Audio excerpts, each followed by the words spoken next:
So, ladies and gentlemen, today is day 9, I guess, and we would be working upon a lot of stuff today, as you guys can see, or something like, yeah.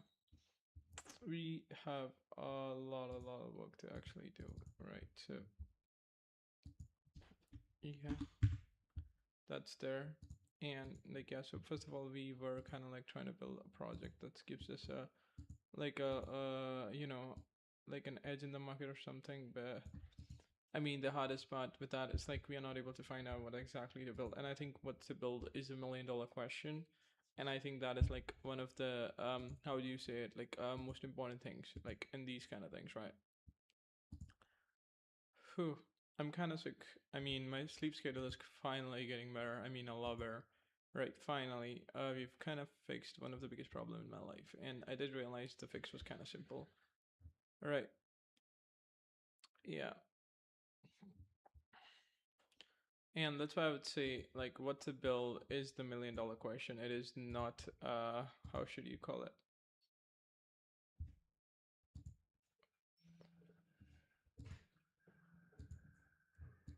Yeah, I'm not kidding. What to build is really the $1 million question. I've seen a lot of like Y contributor YouTubers who like are I've built a website like a lame ass website. Let me just try to like it's not a it's something. I would not say it's nothing, but I would say like it's a kind of at this point is useless, I suppose, because I mean, what I did try to build is like a website which kind of like allows us to like first of all, let me go to the history. Yeah, which kind of like allows us to build right. It's like a, how should I say? It's like more or less like a website that allows us to have like records of it, right? And like it's an inventory website which allows us to keep track of inventory, and then people have to update inventory. And I think okay, we had termination error because we kind of like run out of tokens. I mean, this was like yeah.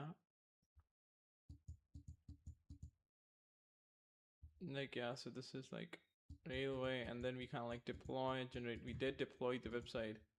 All right, this is at like we use this to kind of like deploy. I don't think so. It's working right now, or most probably it's not working. Yeah, I told you tunnel unavailable. It's not working, but there was a local. I can run it locally though. That kind of like solves the problem. So this is like a local host. Okay, even local is not working. Refuse to connect. I think the website is offline or something. Hmm. I see. So I think I cannot access the website too, I suppose. Right, but it wasn't interesting. Like you've been guys have been in the stream, so I guess you guys already know. So I mean, I can either bring this back up, or what I'm actually trying to think is like fuck all this. Honestly, I mean, and let's go for the big money. What I'm trying to do, or what we'll be trying to do, is like we'll create Whisper Flow, something like Whisper Flow. Like if I open Whisper Flow, it's like something anti-fragility. So we were talking about anti-fragility in the last, right? Systems no superior inferior state. So it's kind of like yeah, randomness. It's not Hugh. It's about Talib, right?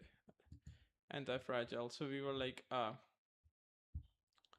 so the trial ends in 7 days. Yeah, no one cares. So you have like yeah, you have Whisper Flow, which gives you insight about like daily usage, 93 AI prompts. It keeps track of streaks. It tells you to the world on desktop usage and made by Flow, 900 word corrected, doing the dictionary fixed, download on mobile. Right, your voice profile is ready, generate profile, I would say, and then it gives you insight. Will notify when like an edit clarification seeker, your dictation frequently probe complex concept like and systems dynamic, often asking for deeper explanation. Like yeah, so it kind of I think this kind of part where they're giving like insight or something is like a catchphrase, most used word, most corrected word.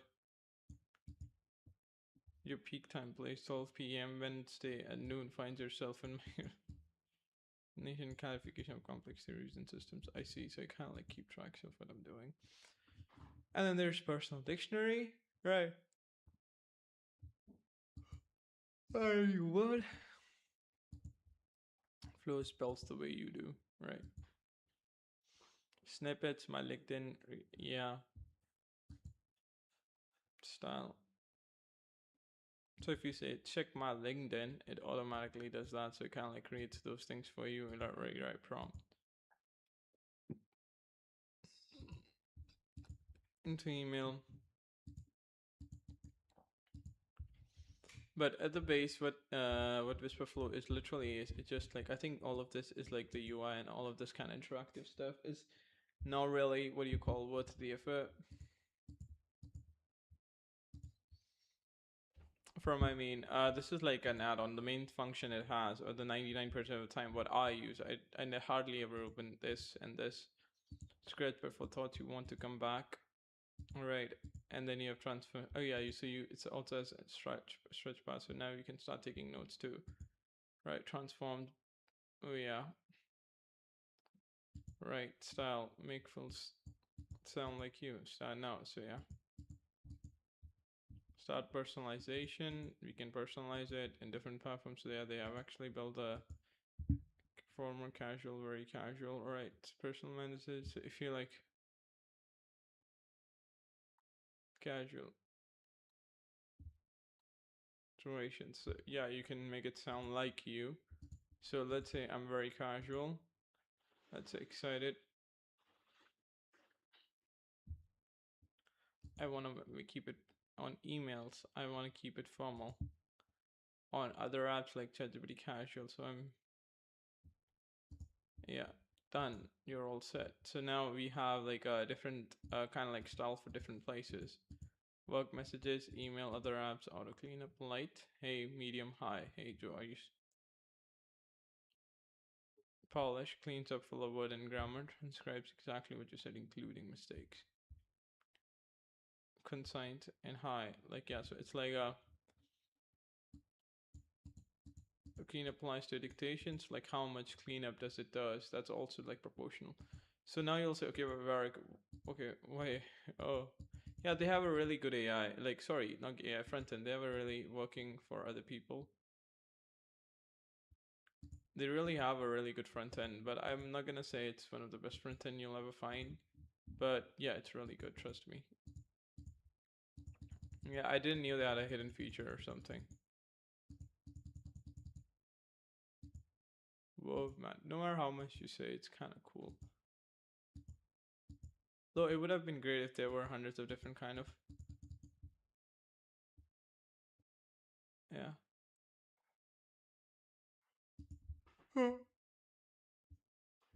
Shall we create this?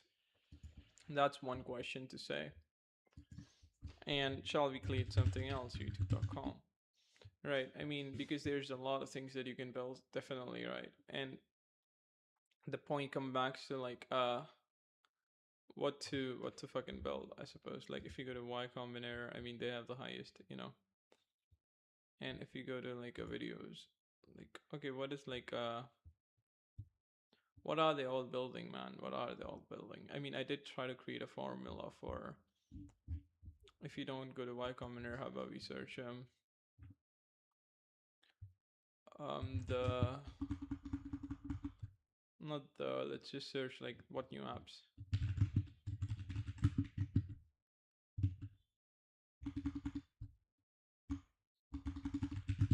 Make money from the apps. I mean, I lost motivation in between. Yeah, this is giving me start. If I start investing into any, that's what I'll do. Yeah, shut up for a sec. A lot of this is like just a stupid thing. How to make money. How to decide what to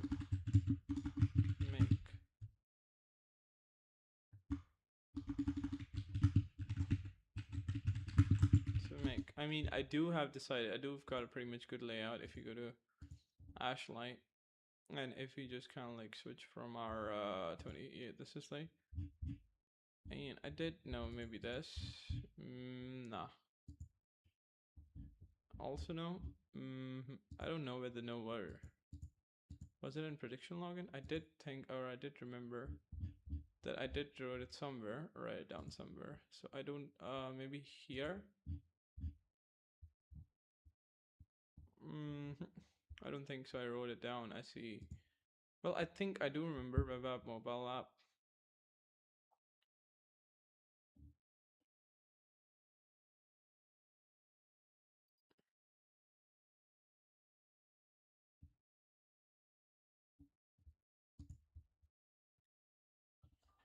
That was just too much noise. I think you guys cannot hear desktop audio. I should make it hearable.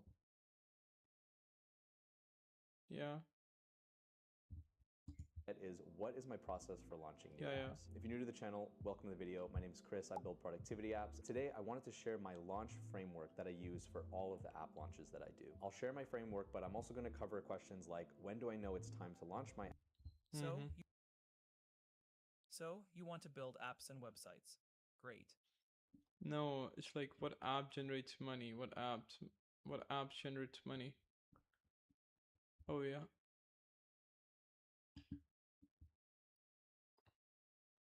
Keep it simple, stupid. Today we're going to be going over apps that do just one thing, but make way more than just $1. In this video, I'm going to actually show you real-world examples of very simple apps that make over $100,000 a year, so you can see what it actually takes. So here's how it works. I got the Simple Apps database right here. We're going to be going through 3 of these ideas, and for each idea, we're going to be breaking down why simplicity actually makes these ideas win, how these ideas specifically grew, and what marketing strategies they use. We'll probably go over 4 other ideas that you can start to based on these examples. If you're also trying to build something similar to the ideas we talk about in this video, well then definitely check out Starter Story Build. I'll put a link in. Anyways, without further ado, so profitable. Let's jump into the first one right here, and this is StageTimer.io.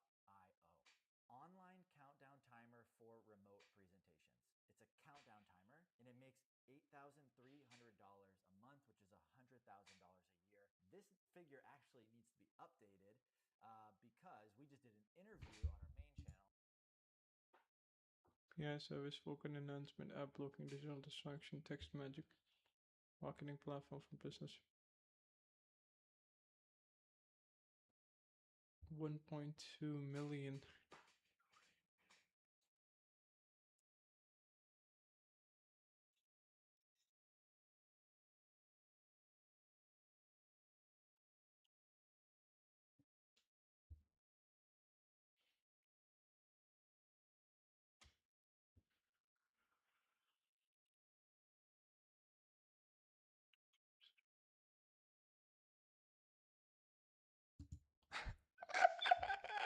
You know, there's a saying called "Try yourself, be original, do not copy other people," and then there's another saying which says "Fucking copy other people who are winning." We are building text magic, exactly the same thing. Let's cut their revenue in half and charge less for. They fucking made 1.2 million. Okay, what is text magic, man? And how did they kind of like?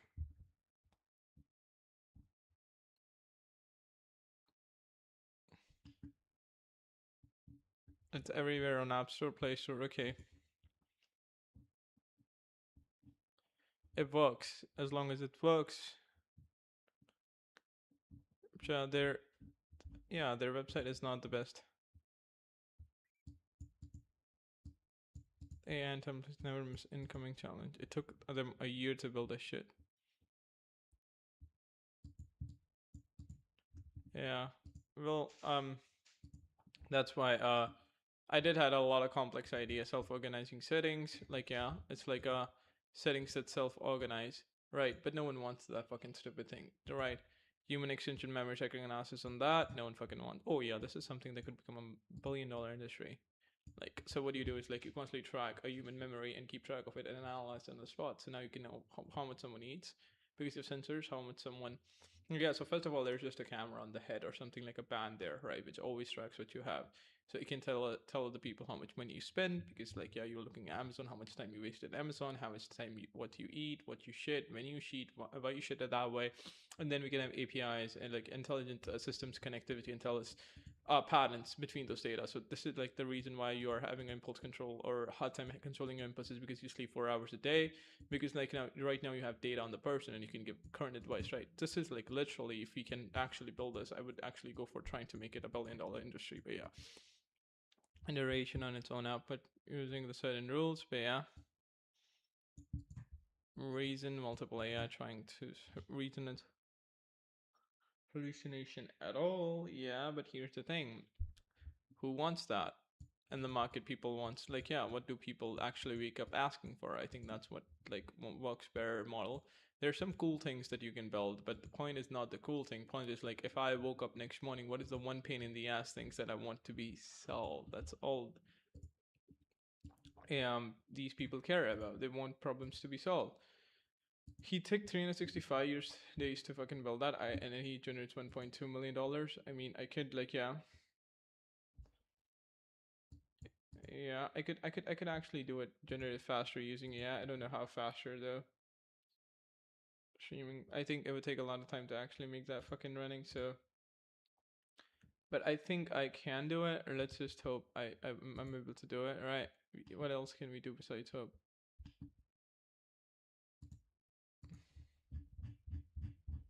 I still can't believe I didn't write down the formula. Oh, I did wrote it down. Here she is. Here it is, not she is, right? If you can see on the screen, here it is, right? Wait, what? What happened? Yeah, I accidentally selected that.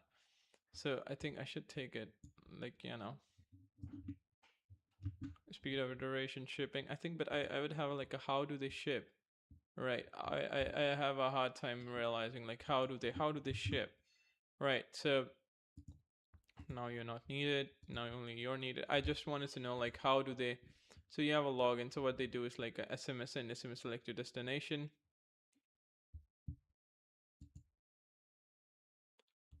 Ah, it's an okay.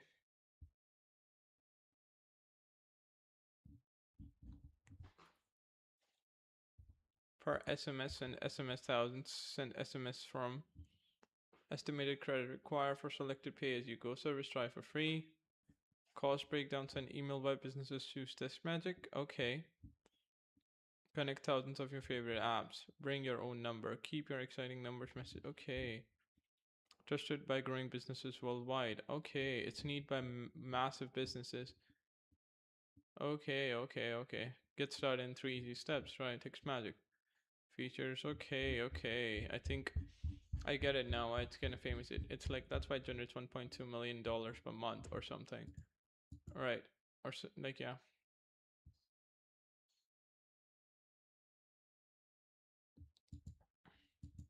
Where we have the Starter Story main channel, and I caught up with the founder of this business. I actually have been watching this business for a while, and we decided to do an interview with them.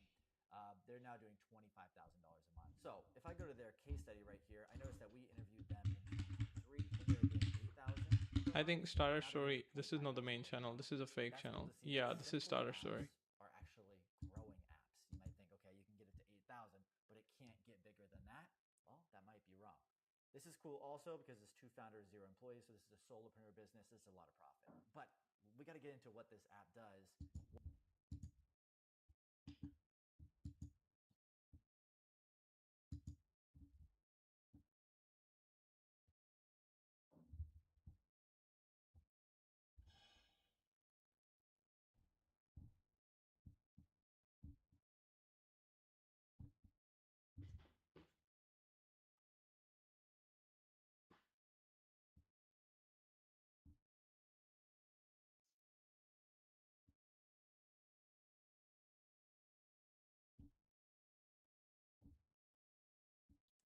Copy paste. Framework 100K. Reddit.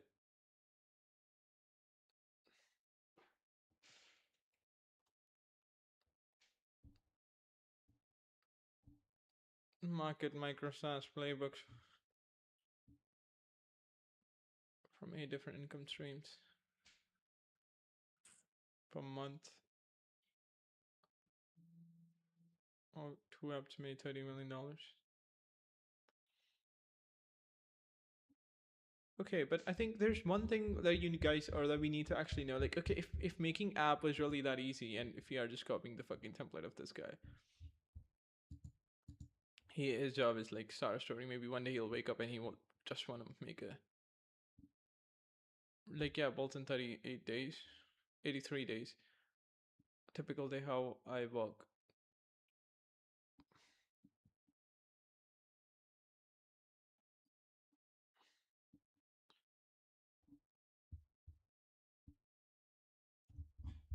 Okay, they have this, but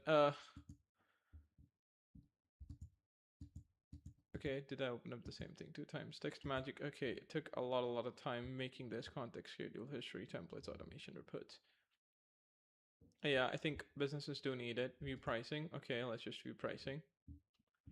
Okay, so it asks you per $1,000 per SMS 49 toll free number. So yeah, that's $49. If you have 10,000 customers, that's a lot. Emails free one-time welcome bonus. Yeah, so I think yeah they are because Sibyl uses Bright. So yeah, businesses do need that. Step 1, step 2, step 3.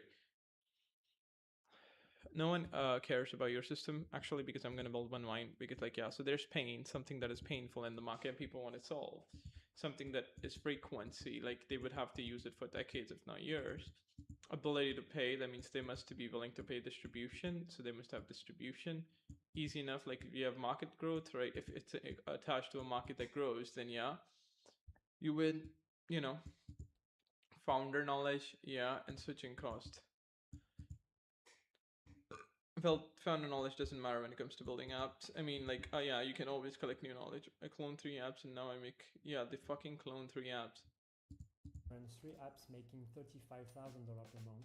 You might think you need to come up with a completely new idea. Exactly I just not. met a guy who does the exact opposite. His strategy is simple. 1, find an app that's working, and 2, make it 1% better. If it's already successful, I know it's validated. But don't be fooled. He's not just copying and pasting. And in this episode, he breaks down his meticulous method for finding winning ideas and turning them into successful apps. We'll get into where the best ideas are hiding in plain sight.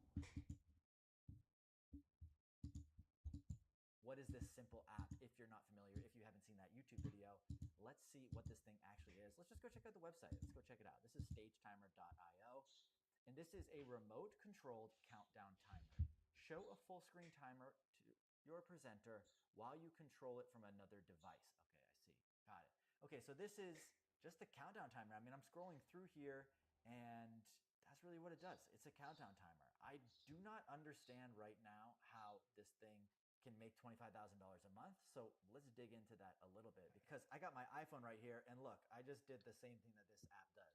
This is a 45-minute timer that I set. So why does this app make a bunch of money when you can just do it on any phone or probably for using some free app? Let's understand that. Let's go check out the actual case study where we interview these founders and this real business that they built. So this is our case study here, and this is the first thing I'm saying. Every time I tell friends and family about it, most of them wonder how this can even make money. And you're probably also wondering the same. Yes, I am wondering the same. Well, people that run events could see okay, there we go. People that run events could see the value right away. When you watch a TED Talk, for example, the presenter has a TV in front of them that shows them a timer so they don't go on and on talking. And that is a little bit of the secret that I see right here, which is, okay, I can run my timer right here. This is my 45-minute timer and I'm, cooking chicken or something like that. What is the risk involved with this timer not going off or, me going long or going short or something like that? The risk is that my chicken just gets overcooked, which isn't a big deal. And I'm not willing to pay for that problem to be solved or to be somewhat marginally better. But if someone's giving a TED Talk, that's a business, right? TED, the company that runs TED Talks, is a business, and they probably have thousands and thousands of people watching this TED Talk and that will be watching it online. And if this speech or whatever it is goes too long, that can affect the business. Then all of a sudden, guests are not happy, or people that watch it's not going to do well online, and these sorts of things. So once you take this simple idea, which is a timer, and you apply it to a business context, then Okay, first of all, there's a couple of things I had questions for. I think none of them would answer our questions efficiently like ChatGPT would ever do. ChatGPT, there's a couple of things that I want you to answer. See, it never gets that right. I'd always get ChatGPT. Okay, it's still loading. Okay, my network is not working efficiently. I mean, there's one thing I'm realizing with startups or selling specific things like that is that a lot of the starters are solving small pains. But what I'm actually started to generally realize, ChatGPT, is like there's so many people building apps and there's so many people earning a lot of money, especially on YouTube. And I think, yeah, there's a filter and selection pressure there too. So yeah, like there would be a couple thousand people of couple thousand, like, making a lot of money through like these apps, but majority of the masses don't. So like, yeah, only these people who are actually making the money become available. But I think there's some hidden people still out there that do make a lot of money but are not visible. But then again, because of selection pressure or something specific things like that, I think, you know like, yeah, you see what I mean. But there's another thing I'm realizing, like apps, like I think apps market is going to get more and more crowded in the future. I think asymmetry is currently right now would be there for a couple of years, but after that, I mean, because everyone's gonna, like, because as soon as the coding, or the, like, the coding becomes easier and easier, it's gonna get too crowded and everyone would be out there building something for someone else or something like that, right? Yeah, so only right now there's lies in asymmetry. I think sooner or later, like maybe in the next decade or 20 years, like it's the not decade, I don't think so. Maybe in the next 5 or 6 years, the asymmetry would vanish completely, right? But that is all right. We don't necessarily need to, like, yeah, we would just exploit it for now. But there's another thing that I wanted you to tell me is like how do these people ever reach the, like, there's some niche apps, right? And this is the power of niche apps, like they target some specific audience and they're paying, right? But I'd never get it how these apps are able to reach those niche audiences. Like, how do they reach it, right? Because there are a lot of apps that generate hundreds and thousands of dollars, but because they attack a pain of a niche audience. But I want to know, like, how are they doing that, and how are they even able to reach the niche audience? Now I have one problem that everyone with the AC has: auto controlling the temperature. Oh my gosh. So what you'll do is, like, Google, it will go online on weather and it will automatically control the temperature on the basis of your body and your blood temperature and stuff like that. So fail completely. 4,000 make pocket money. 450 makes a 50 becomes wealthy. What appears on YouTube? The 50. What about selection pressure? They are essentially a combination of selection bias power law. You don't see graveyard, you see survival standing on this craze. Everyone is making money with that. No, most aren't. The winners are simply more visible. There would be invisible winner. There are thousands of tiny software business quietly making it 9 at a month without YouTube channel. Course to total threats. A 2% company can print cash and remain practically anonymous.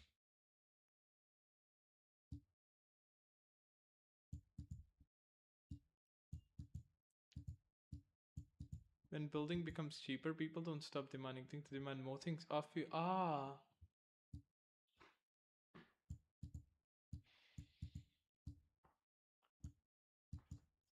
More creators.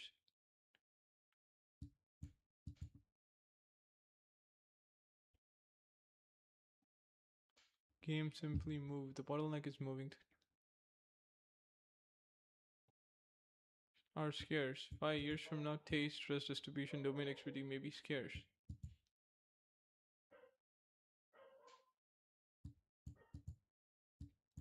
And the question is, do you know what to build? Do you know desperately?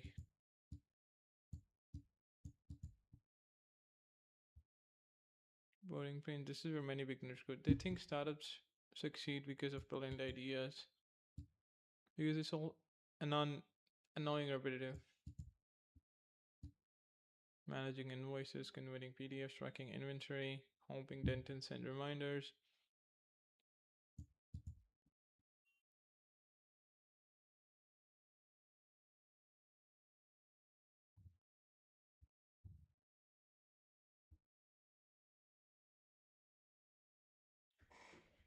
I fucked it again.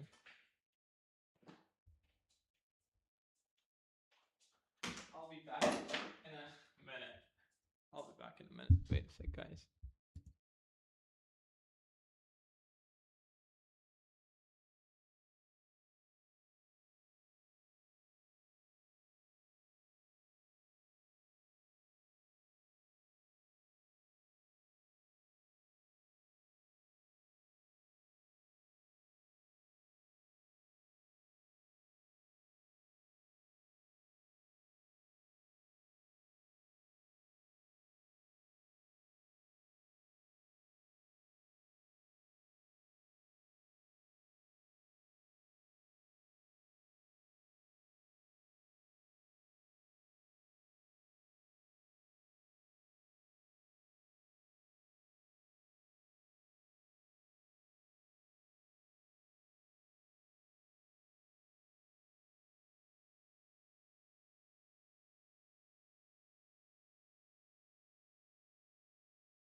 Okay, so now you guys must be asking where the hell did I went or something? Well, I went to buy a couple medicines, I suppose. Like yeah, so I bought the medicine, they're bought, and I also went to drink. I've been hungry as fuck since morning, right, and stuff like that. And I think at the end of the day, I mean, here I reflected a little bit, and what I did realize, it's like at the end of the day, it's more about judgment than anything else. Like can you um judge which business is gonna go great? Can you judge what will work? Can you judge the market demands? Can you predict? Like it's all about prediction. It's not about what to build. I mean, sorry, it's always about what to build. It's not about how much skills you have, right? It's more or less like yeah.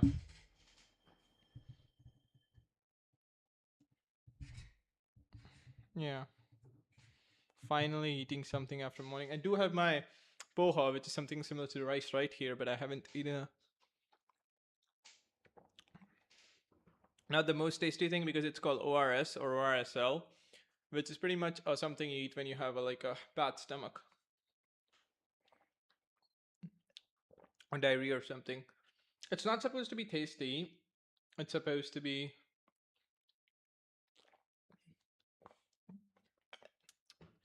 do its job or something.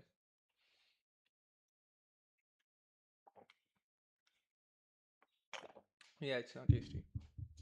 Like but it's not the worst taste. I mean, it's like it's pretty like it's not bad. In fact, it's neither good. It's not bad. It's just if I were to say, it's slightly on the good part, like slightly on the good part.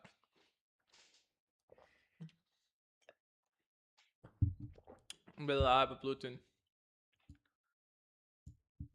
and directly to the distribution? Where are they? Reddit communities. Facebook group, WhatsApp group, industry forums, trade. 1,000 software for writers. Where are they? They are on Substack. Right.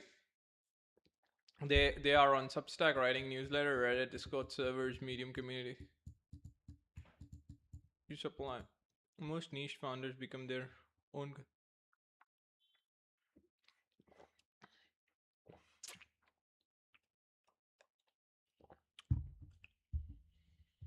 What language they speak, what they'll pay for distribution becomes dramatically easier.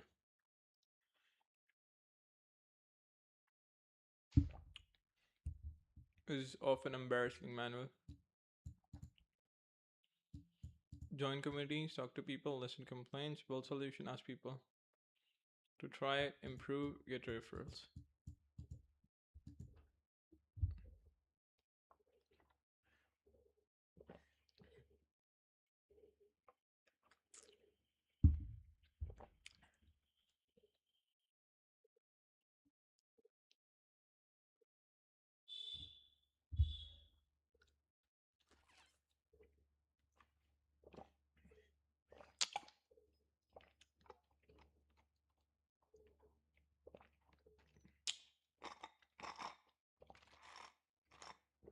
Then code generation, yeah. Learning every framework more than. What group of people suffer from expensive, recurring, emotional, annoying problem there? Berlin coding ever has. The code is not the bottleneck. Yeah, the voice is kind of annoying. I get that, guys. Can't do anything about it.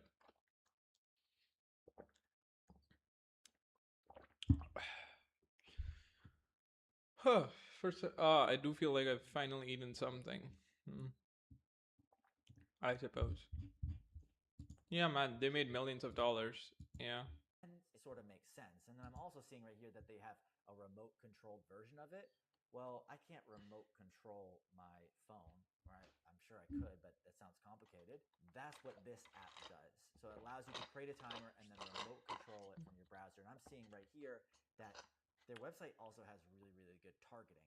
And that's something that I look at too, and what I think if you're looking for business ideas and that sort of thing, go and see what type of customer they're targeting. You can see right here on their landing page, on their core landing page, on their homepage, they're letting people know that 21,000, 22,000 video producers and event organizers use this: Netflix, IKEA, Spotify, SpaceX, and all this stuff. So that is it right there. The timers are important for everyone in probably every business, but they're really, really important for video producers and event organizers. And they built a very niche, somewhat simple product that really, really does a great job for that very, very specific audience. So that's what I think is really cool about this, is they're not building a timer for everyone. They're building a timer for really one type of customer. Let's talk about how they grew. So the first thing I want to know is, okay, you built a timer app. How does this actually grow? So I'm going to go through this section of how they came up with the idea, and it looks like Reddit was the first thing. And I think that's actually really cool because they didn't like do it with an audience or something like that. Let's go actually check out that Reddit post right here, and let's see what this is. Really the first Reddit post that they shared that they got traction on their business. And you can see right here that, okay, this kind of makes sense. This is in the commercial AV subreddit. It has 31,000 members, and AV, audio video, I'm guessing is some sort of like kind of techie type place for people that run events or they do, audio and video stuff. I don't really know, but I think that's actually cool because there's only 31,000 members in this subreddit. And this is their first post where it got 60 upvotes and 34 comments. And that's not like going viral or anything like that. This is what kickstarted their business, is them just asking for advice about their presentation timer app that they built. And people said, hey, this is cool. I like it. Maybe add this feature, take this feature away.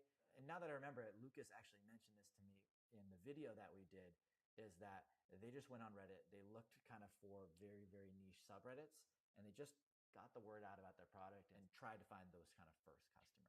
So that is simple idea number one, an online countdown timer. And hopefully it gives you some ideas of how you can take simple ideas and maybe this is an HTML to PDF conversion API service.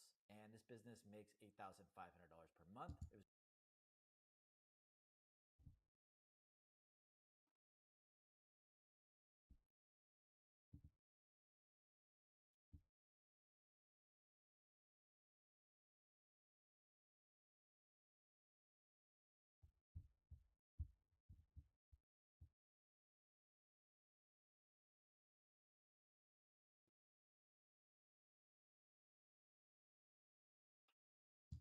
built in 90 days.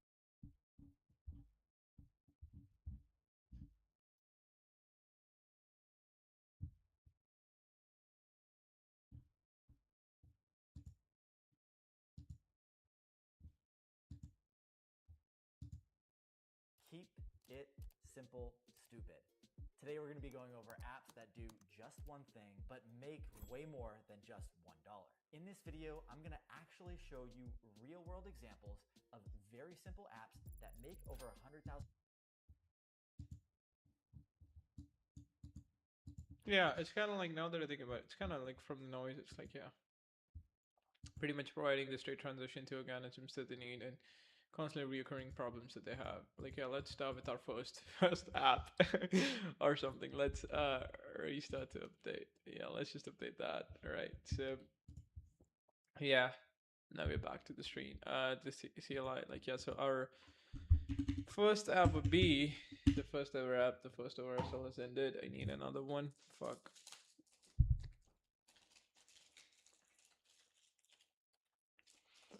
Right. I mean, our first app was, yeah, it's time for the second app, I suppose. Sorry, our first website, like, yeah, creating it for business or something. My idea is pretty simple, guys. The idea is to have a remote controller for an AC. That means what we'll be trying to do is, like, we'll make AC remote controllers obsolete or something. And I'll say, okay, what the fuck that means. And I'm like, this one tastes all right too. So you have these remote controllers, right? So you have these remote controllers, and what they allow you to do is, like, okay, let me just show you. All right. So what they allow you to do is like these remote controllers is that they try you to control the AC. AC is like in the background, you can't see because it's at the top of the room or something. So but you get the gist. But first of all, we'll make it obsolete because a lot of time people don't know what mode means, what echo means, what swing means when they're just starting out and bought new AC for the first time. Right? I still remember the day one when I look at this, like, you know, and I didn't knew what the fan does or anything like that, right? Something like that. And I still to this day I don't know how to use the timer.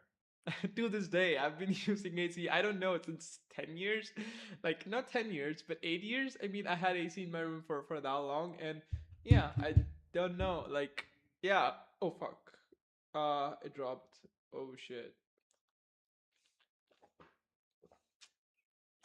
Uh, but it was a couple bits of slip. Oh man, I need to clean this shit up though.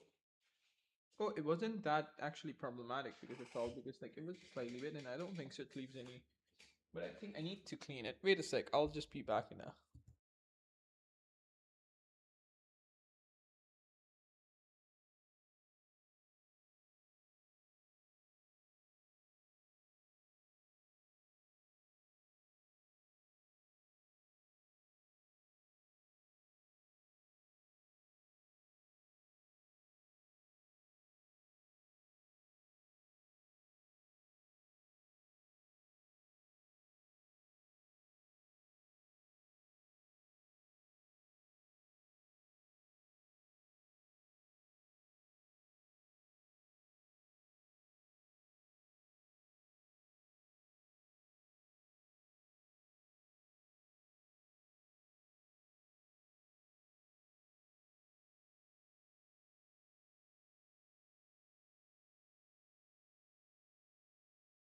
Like our idea would be simple. It's like automatic room temperature controller.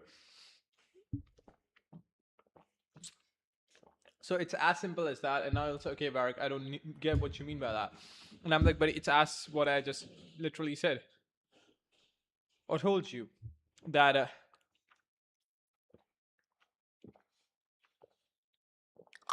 it's pain in the ass controlling through a remote. Like it's literally the pain in the ass.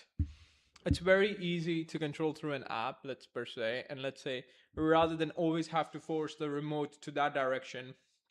Right? If I let's say if I just press off right now, I've pressed off. The AC should get off, but it didn't because like this reach never reaches fucking there, right? So you have to go there and do something like this, and that's how it functions or something, right? So we would replace that too. That means we would have a way to know if the AC did react it or not, right? Because in these kind of fucking remotes, you just can't have that, and if it's in a different direction, it just doesn't work for some fucking reason. Yeah. So we're gonna make sure the remotes become obsolete, and it would be automatic room generator or something, I suppose. Yeah. But let me just go to my buddy ChatGPT or something. All right. I made an app. Like, yeah, what is it? I make a 40K month website. I built a simple that makes. Okay, what the fuck did he mail 11 months ago? What is this? Does it build websites for other or something? I built a simple website. It's hard to that makes resist 40K the a month. walls. This is Angus Chang. He lives in Hong Kong, and What did he built build? the simplest website I've ever seen. I built a website that literally does one thing. And what's even crazier is that he operates this business entirely as a solopreneur. Solo founder, 0 employees, 100% bootstrapped. I bootstrapped this entire business by myself. I brought Angus onto the channel, and he broke down how he found a silly idea that thousands of people also happen to need, why spending money on ads actually hurt his business, and why having a big strategy is for losers. All right, let's dive in. I'm Pat Walls, and this is Starter Story. All right, welcome Angus to the channel. Thank you for coming on. Tell me about who you are, what you built, and what's your story. My name is Angus Chang. I built a business that does just one thing. I launched it in 2021, and today it makes $40,000 a month, and I run it entirely by myself. All right, before we get into the numbers of this amazing business that you built, I want to hear, how did you come up with the idea for Bank Statement Converter? I had just quit my job and I knew I was going to build some sort of product. Actually, I planned to build something else. But on the side, I was thinking, I've got X amount of money in the bank. I want to know how long I can continue living the way I'm living. And to do that, I wanted multiple years of bank data. I wanted it all in a nice Excel spreadsheet so I could kind of figure out, okay, it looks like I'm spending this much a month. And that was a lot harder than I thought it would be because my bank only provided PDF bank statements. So I wrote some code to get the transaction data out of the bank statements. And that was also really hard. So I figured it must be a real problem. Okay, you found the idea. Lots of people have ideas all the time. How did you know that this could be a business? Often I like to just make an MVP as quickly as possible, get it into production, and then get it in front of real users. And that's kind of what I did. So me and a friend worked on it for about a week. We got a domain, we launched it, and then we bought Google Ads to get people to start clicking into the domain. And immediately people started uploading bank statements, which kind of validated the problem, I think a lot of people watching this will be looking for, how do I find a simple idea? How do I find this kind of app that can do one thing, I can build it myself, and it can become a business? Do you have any sort of framework or strategy around finding these ideas? I think a good way is if you encounter the problem yourself or a pain point yourself. Another way is your colleagues or friends complain about stuff at work. But sometimes I just get ideas and I just think of the smallest possible way to implement that idea, get it out there and see if people will use it. You can try to validate before launching, but if it takes you like 1 or 2 weeks to make an MVP, it's not that much of a risk anyway. So you might as well just build it. Okay, so we talked about finding the idea, but I want to hear more about how you actually built this thing. How'd you go from idea to real live website? When I proved this out, Well, yeah, one thing there's like I don't give a shit, but yeah, now I need ChatGPT to validate my idea. Not intend like I need to know if it's possible to actually create something like that, right? So before that, I do need to do some what is view catalog? Okay, I don't know. As for yeah, ADE audio support search. Oh, finally, I'm able to skill provide audio. So now we'll have audio support. What? Oh my gosh. Throughout heaven and earth, I alone am the honored one. Throughout heaven and earth, I alone am the honored one. Yeah, so it doesn't actually transcribe it. It just sends an audio, right? What I want you to do is like delete everything that is in the basic website folder, like everything, and change the name of the folder from basic website to autonomous room temperature controller, something like that.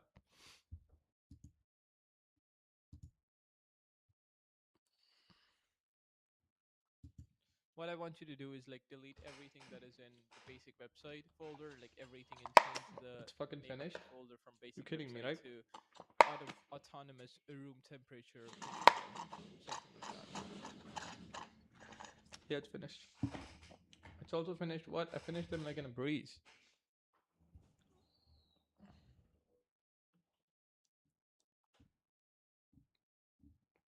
Well, yeah, everything's done. Oh, it did actually understood. Autonomous room temperature controller.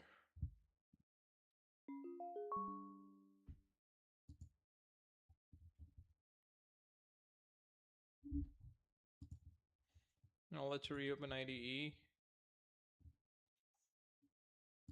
Yeah, thank goodness for Google Anti-Gravity to keep on updating, man.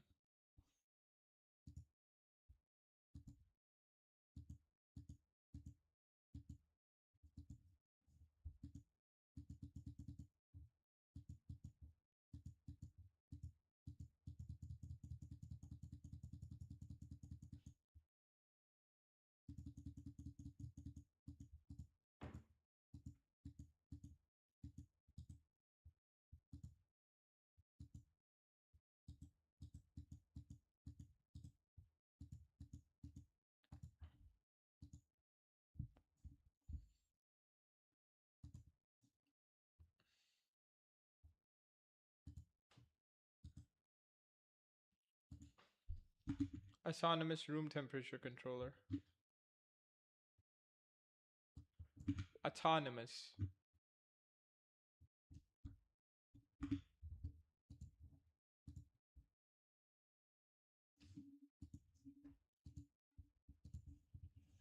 Yeah, finally, we've got our first, how should I say?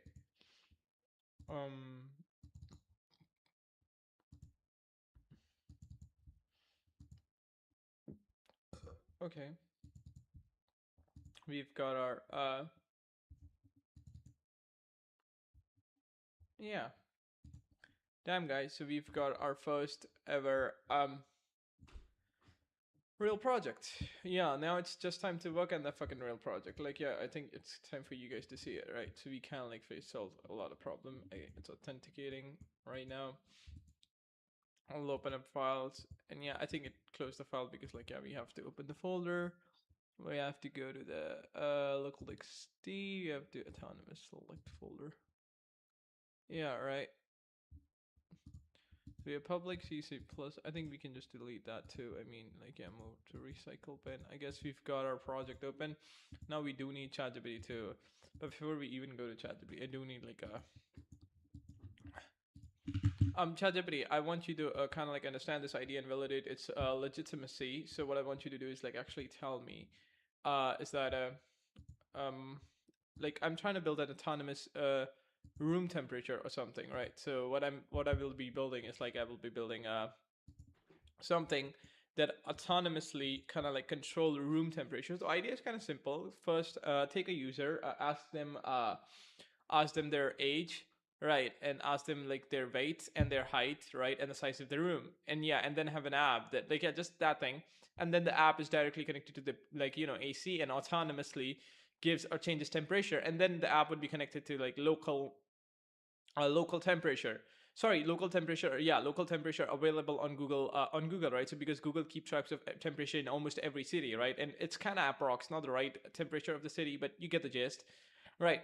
So we can have that too, right? Oh, can we use phone to actually detect the temperature of the room, right? I mean, like, can phone itself has that ability? I don't think so, right? So yeah, so it will kind of like pull in. So once it got the country and the location and where you live at, like it can approximate know what's the outside temperature is, what the room size is, what your age is, what your height is, and what your weight is, and using that it can actually try to find out the optimal body temperature at different times of the day that you should have, right? And because it knows the time period of that city or whatever you're living at, it can simultaneously control and, you know, update the, yeah, so it's like no matter where you are in the world, like it can actually use the AC to like at night in the morning, so you never have to actually change the temperature. It would optimally, yeah, keeps on changing the temperature by itself to maintain a room temperature, so you never have to actually focus or think about it at all, right?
So what ChatGPT is saying, like, yeah, first of all, we can have system A plus system B. System A pretty much predicts the basics, and system B would actually remember the choices that the user is making again and again. Okay.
Then I guess one of the things that we can do is like we can have an approximation, right? So for example, we can know like we can generate approximations, right, from weight, height, age, and different stuff like that to actually know like what they would like. Because yeah, I think in system A, like, you know, ChatGPT, you do generally need to know. I mean, what you're doing is like you're saying, okay, system B learn system A, but I think system B creates some sort of approximation, and system B kind of like learns. I mean, multiple systems with like, because the more the data we have, the better the predictions we could make, right?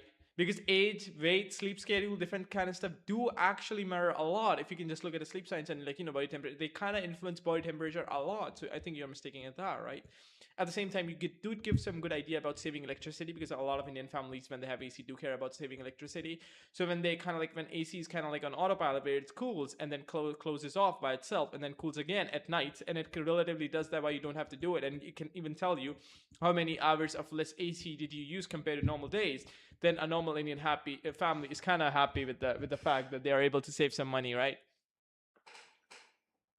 But I think what we need is like a list of inputs, right? And like, yeah, and there's like answer a couple of questions. First of all, what are the most dominant inputs that we should have? Like, first of all, not to create a learning system that could happen automatically.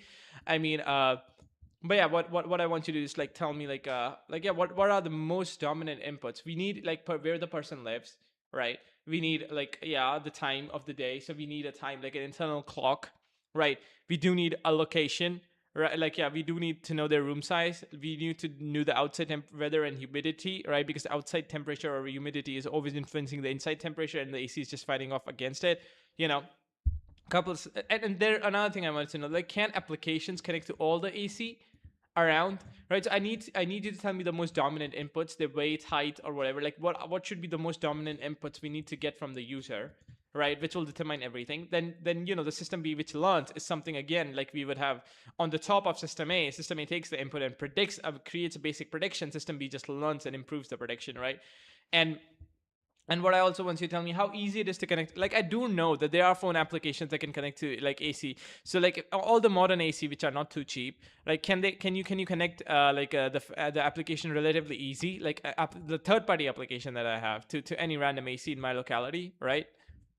because I'm building it for a normal user, and especially when you talked about competition, like Samsung, LG, they are working for bigger industries, and they have like a higher advanced cooling system which has sensors and a lot of that, like in inexpensive companies and all that. We are not going to we are not going to do that. We are just creating something. It's like a user can just download, and now they can just control the room temperature, save money, and where they don't even have to do anything by themselves. It happens automatically, right? Something like that.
It's not understanding. It's fucking not understanding what I'm trying to say. It's fucking rigid. Fuck you. Fuck you. Man. It's kind of like increasing friction for me.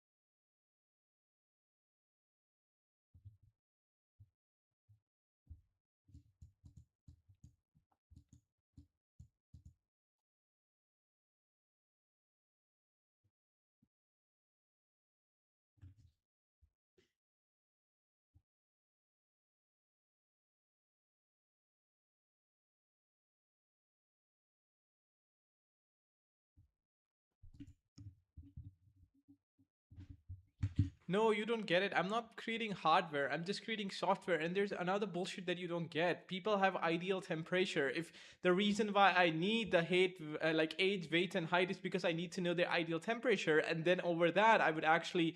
Oh my gosh, ChatGPT, how stupid you can be. Like, how are you? Because we are managing a room temperature, right? So rather than making them lump, you need to start with prediction by itself. Like, okay, what should be the most probably like the room temperature they should have, or something, because it's their body temperature that matters a lot more, right? And the room temperature is pretty much what regulates the body temperature. Are you fucking stupid? So you need to know the age, weight, and height to actually maintain the body temperature, to maintain the body. That's what you're fucking maintaining. We are not maintaining a room temperature. We are maintaining room temperature to maintain a body temperature. That's why age, weight, and height matters a lot more than you fucking think.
What I want you to build is called, let's call it a system A, right? So what the system would do actually is like it would try to predict the person's almost ideal room temperature on the basis of age, weight, height, and stuff like that. So it will take inputs like age, weight, and height, and their sleep timing and stuff like that.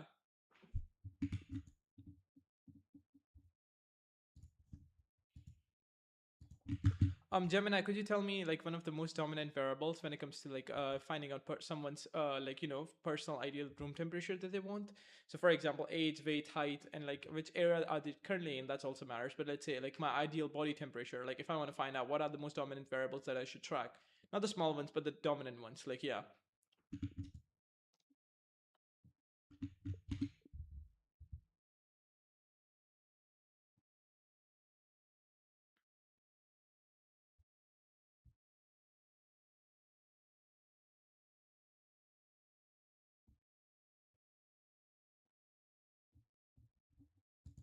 No, but how do we actually get those things, right? I mean, like, let's say I'm creating this app, right, which tries to find your ideal body temperature, right?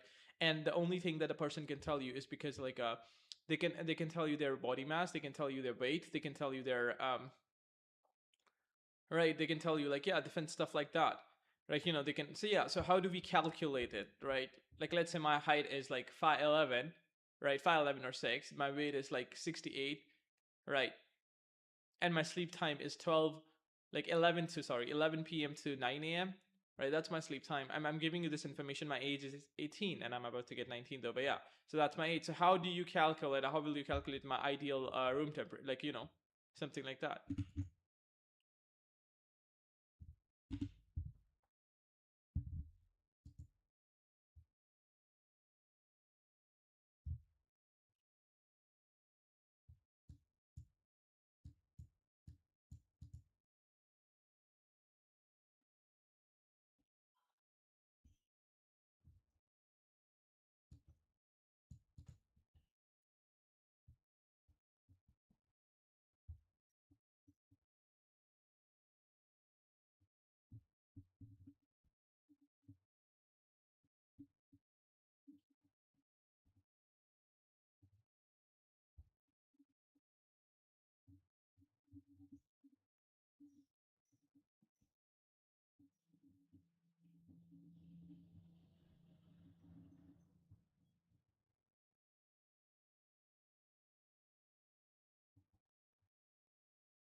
Now generate this into a prompt, right?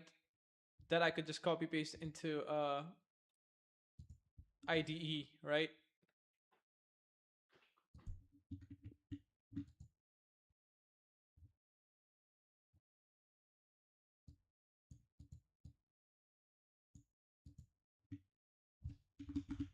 My anti-gravity.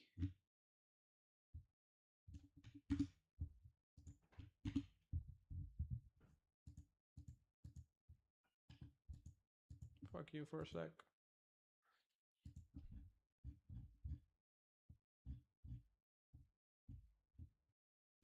No, I want you to write an AI prompt that I could actually type in chat. Yeah.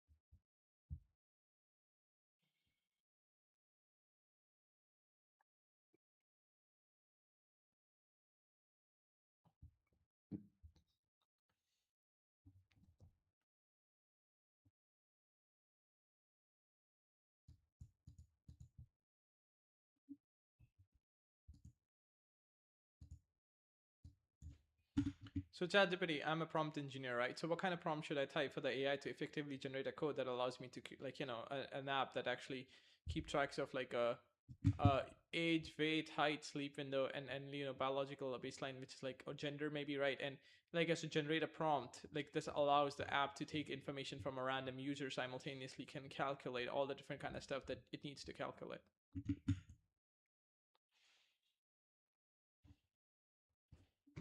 The room temperature is 26.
Yeah, so we are. I didn't even realize it, but we have already started building the app. Damn, right. We've already pretty much got the basic mathematics done by using AI. Like, because at the end of the day, yeah, AI is a tool that works like Sham or something, I suppose. Why am I use Flash? I should use Extended or something, and maybe I should use the Varrock Moralian, ID or something because it got premium in it. So change the world partially to modern. Okay, yeah, I was like making it. Yeah, I was working on a project, guys. I mean, yeah, autopilot settings. Yeah,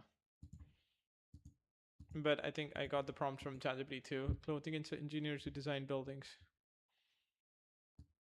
Hoodie, blanket, or no blanket, choose. Activity states heat reduction enormously, states sleeping, sitting and reading, working on.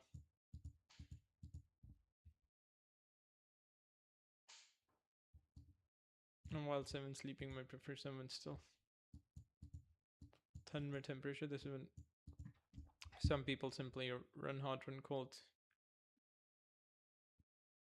Differing by it now. Genetics, blood fat. This variable is difficult to infer from. Moderately important body fat percentage, fat excess, insulation. Tends to prefer cooler rooms, very.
No, but how do you calculate an ideal temperature? That's what matters the most, right? I mean, like, how do you calculate the ideal temperature, and what kind of inputs would you need to actually calculate the ideal temperature? That's what matters the most right now. Like, first of all, we need to know like how to actually have someone's ideal temperature, right? And we build it from there. So first of all, we need to find out their ideal temperature, and we need to calculate that from data. And as soon as we got that, we'll start calculating like active state, like like basic, like what active state do they use in, like do they use a fan or not while they sleep. Like we'll take basic information, right? Like what kind of clothes do they wear, heavy clothes or something. But I think we do not need that. We will predict like what kind of clothes at different kind of time they would wear most probably, and then we'll know their sleep time or something to know when they sleep and when they wake up, and so that the AC could work there too. And then we have like previous chosen temperature. So yeah, so then we'll take record of that, and then we'll add up like because I'm building an app, right? So yeah, tell me, how do I calculate their ideal body temperature?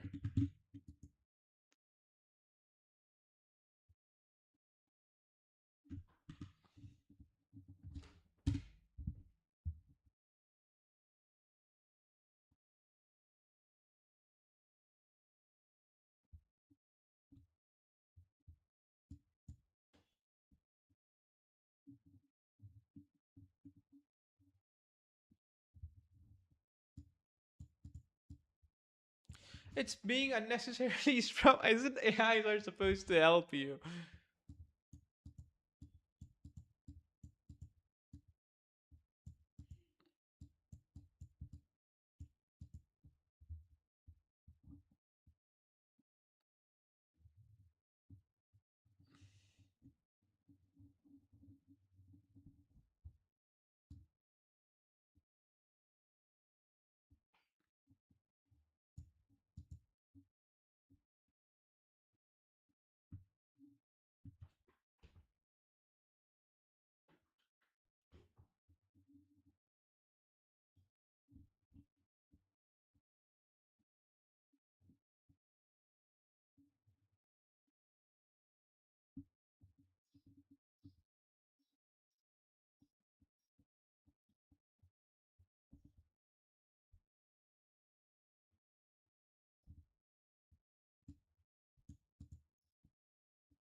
and create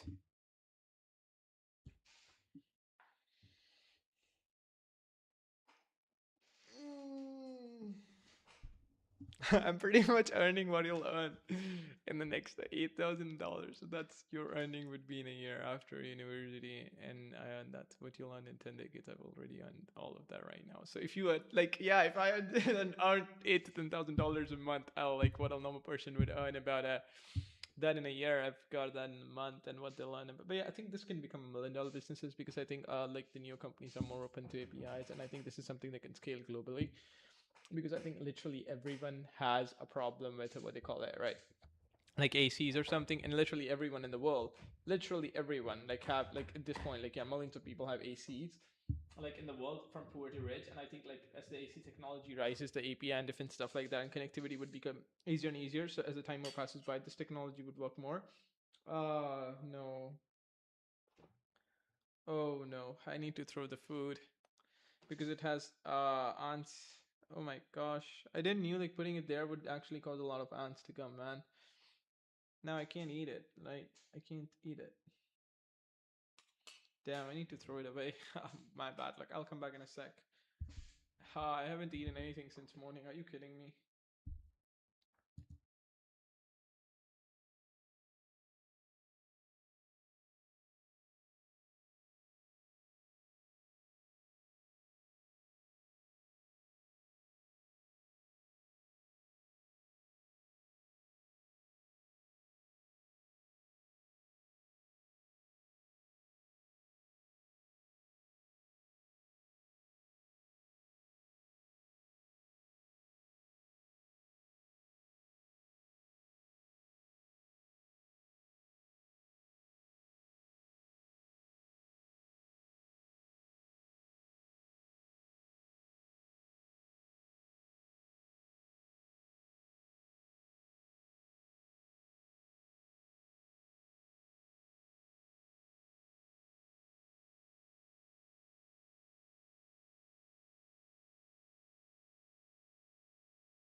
What I am getting, or what I do get all the time, is that you just have to work.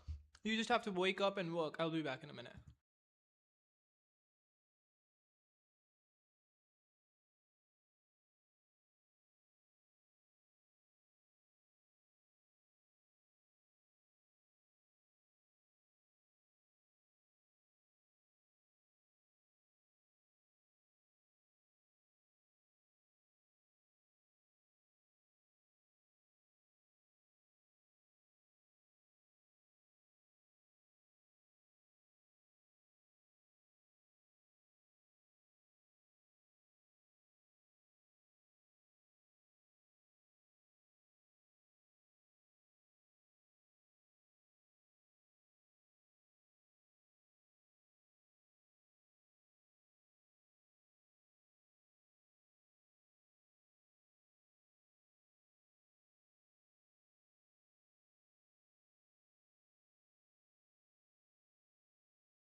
we are not building the project right now. I mean, because I think we would not be using like this bad boy here at all. So what we would be doing is like design the basic outlet of the project, because in the past I just directly went to the like the to start prompting like a parrot and whatever came to the mind, and I just know that that never works out efficiently in the ways that I wanted to work out. So we will just go through a different route. Is it just me, but it's getting thicker and thicker, my muscles or something? Yeah, like yeah. But you see what I try to mean, right? I mean, it's not, we won't be actually making it like a, you know. So we need to get the basic. Just close the code media for a second. Escalator, close it. We're gonna create a new folder. Huh. Let's wait a sec. Yeah, autonomous temperature controller. Right. I mean, like, yeah, we've got a folder. Let's just add a new project, new untitled name. So we've got system A, right? So what system A does is pretty much here.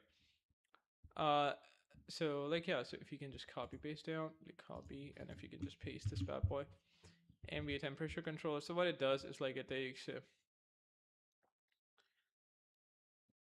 modular mathematical pipeline requirements, ambient temperature logical threshold, establish code, adjust output requirements, organize the code into clear clusters to include comprehensive JDocs, calculate, yeah.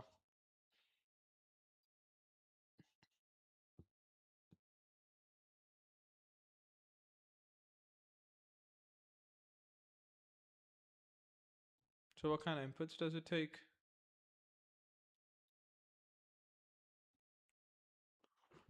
Sleep start at night now, sleep end at night now, biological sex male.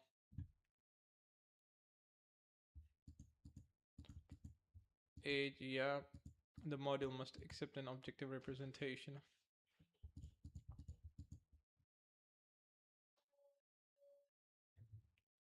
Convert all inputs to matrix, kg centimeter. It calculates, yeah, so we have system A, so what is system A doing?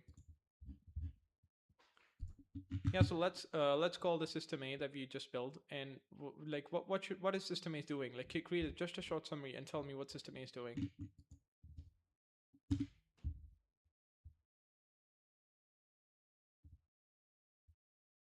Yeah, between static human biometrics and dynamic, so user inputs thermodynamic pipeline. Temperature. So this is system A is pretty much doing, right? System A is pretty much trying to find out like so we could call it ideal, I did create a node, ideal body IBT, right? So we have IBT, this is our first node. Right, so now you'll say, okay, Varric, what do you mean by IBT? And it's as soon as, yeah, control Z actually, control V. Right, so this is what, actually control Z, I mean, I can just pretty much take a snippet. Add a new, add boom, bam, beam, done. All right, it's already copied. Let's just paste in control V. Right, so we've got like, yeah, so this is what it's doing. And I think I is not in capital, IBTO it is. Let's say idle body temperature, we've got this, let's put this in photos. IBT, so we've got IBT now, done. Right, which try to find out, so IBT, which is our system A, right, system A. So this is our system A. My stomach is so bad today, so this is our system A. All right. And so we've got our system A pretty much done, ladies and gentlemen. All right. Now we need a system B that keeps track of like, yeah, so we need our system B, which is like keeps track. So because I've got the paper, I've written some work on it. So it's like a summary I did while I was like, yeah, off camera right now. I will try to find out the like, yeah, so what else do we need, right? We need a system A that pretty much does that. Now we need a system B that what it does is like a, yeah. Now ChatGPT, I think, not ChatGPT, actually Gemini. Now Gemini, I think we need a system B, which pretty much tracks another most important variables related to environmental temperature, right? So first of all, what do you think is the most dominant variable we would need to actually calculate the environmental temperature or something, and how that affects our body temperature, specifically the room temperature, right? But then again, like we need to first calculate, like we will calculate like the room size and like the power of AC later, but we need a system that calculates pretty much or tries to find out. We need to build a system which try to find out the temperature of locality. So we like, so what are the most dominant? I think it's time, what time it is, what city it is, right? So it can actually get the data from Google's API, so it can know like what exactly temperature it is outside, and how much humidity, and what kind of dominant variables are there that will allow us to predict, like, what the temperature is at the place I'm living at, right? We need to find that out. And then we'll create later a system that tells us, okay, how these two things influence each other by also calculating the room size and AC power and what we have in the room, right? Or something. But later, first we need to get started with system B.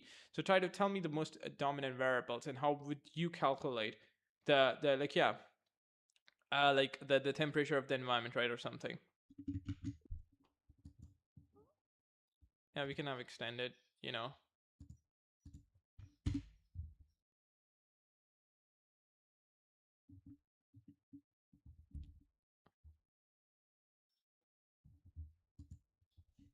connected, that's all right. Weather API tracks out humidity, cold cover, solar radiation. Right. Like thermodynamics smoothing calculates solar positioning angle and estimate structure heat lag. Output C, total environmental thermal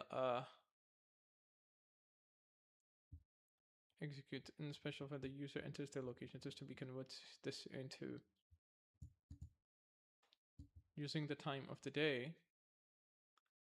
So they just need to on their location, right? Using the time of the day. System B calculates the solar zenith angle if it's 1 p.m. with 0 cloud cover. The system B load if the system suggests a purely conducting cooling based on TAP. System B takes the raw temperature and humidity, calculate the dew point. This tells the app how much moisture the AC will eventually have to actively wring out the air to keep the user consistent. B summary. System B is a macro environmental forcing outdoor temperature, solar and radiant, relative humidity, and thermal lag via geolocation. So its sole job is to calculate the total external thermal pressure being exerted on the user physical living space at any given time of the pressure. Thermal pressure being exerted on the user's physical living at any given time.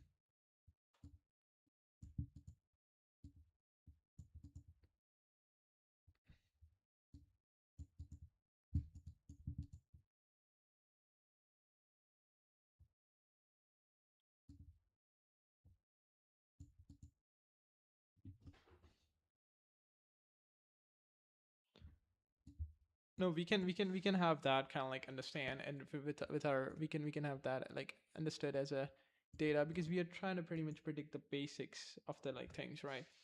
So how about we design like, so yeah, so we need environmental conditions, right? So what kind of inputs are you using? Location and time, weather API fetch, exact out, humidity, cloud servers, thermodynamic calculate solar positioning angle and estimate structure heat lag. To see total environmental thermal forcing value, right? Now, how do you calculate that, right? We are trying to calculate that. So, dominant variable, ambient dry bulb temperature, degree Celsius. Yeah, we have these kind of things, and they are changing dynamically. So, like, yeah, so I think, okay, the system B needs to be dynamic. So it's like constantly updating, like getting information from weather APIs, right? And it's like as soon as it gets the user time, so it must actively work in the background. It's constantly tracking humidity, cloud cover, and solar radiation constantly, and it constantly calculates, like, yeah, and tries its best. So it's like it's an active system that's working in the background. Its sole job is to actually fetch the local conditions of where a person is living in time. I think so. These are the most dominant variable. I think what else do we need when it comes to their environment? I think now we need to add, like in system B2, I think we should actually also add the room size or something. Or shall we create that in system C? Like, yeah, it's good to know the size of their room, right? Because we need to know the power of the AC and how long it takes for the AC to cool up their room. This is another variable, right? So let's not create system C. Like, let's just create like system. Yeah, let's create system C2 and system B. So system B pretty much, system A pretty much calculates the person ideal internal temperature. But system B calculates the outside temperature and how that, system C calculates how fast. How much time it will take for the room to get cold, hot, right, or something, by calculating the power of AC or something like that, right? Yeah, so let's go with that.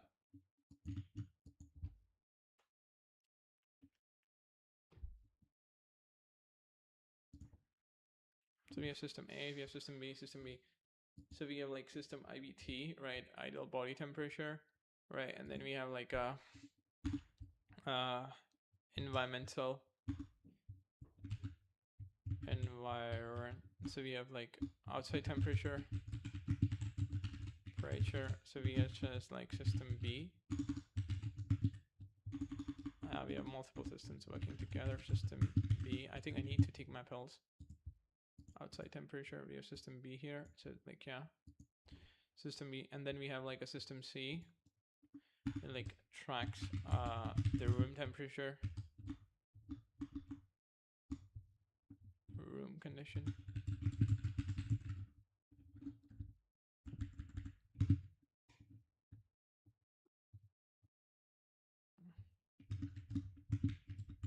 AC conditions, right?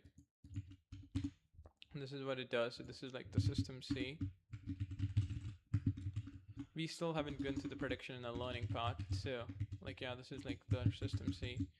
Definitely. Right, so this is our system C. At the architecture into 3 tiers, the system A, biology, the system B, the environment, the system C, the container. The follows software architecture decision. In computer science, this is a separation of concerns. System B is focused strictly on macro improvement, dedicating system C to computational clarity, right? Yeah, here's like the blueprint. System B. Silently in the background, how system C calculates the exact count and timer for the thermal comfort. System B, the background continuous fetching, and daemon. Yeah, an active background service. System B acts like a digital sensory nervous system. It triggers. I did heard something. Yeah, maybe a message. You know, it will be here. Oh, the phone is completely charged. Time for my lunch, but I need to actually first get the do not disturb on. And what I did realize, I'm now not attracted to my girlfriend anymore as I was like in the past. So now she messaged, but I don't even feel any urge to respond, which is a good thing. That means at the same time I do got a social connection simultaneously. Right, so I think it worked out in my favor, but I think first we need to get ORS and like ORSL or something. Like, yeah, for my gut health. Oh man, I'm fucking sick. Yeah, so I mean, we have multiple systems now working. Who knew, like, out of like, yeah, man. Yeah, take simple problem and give like simple solutions to them. So now we are literally building an app. Like, okay, I also need to know like how do you run a phone app on PC, right? And like how do you develop like a wait.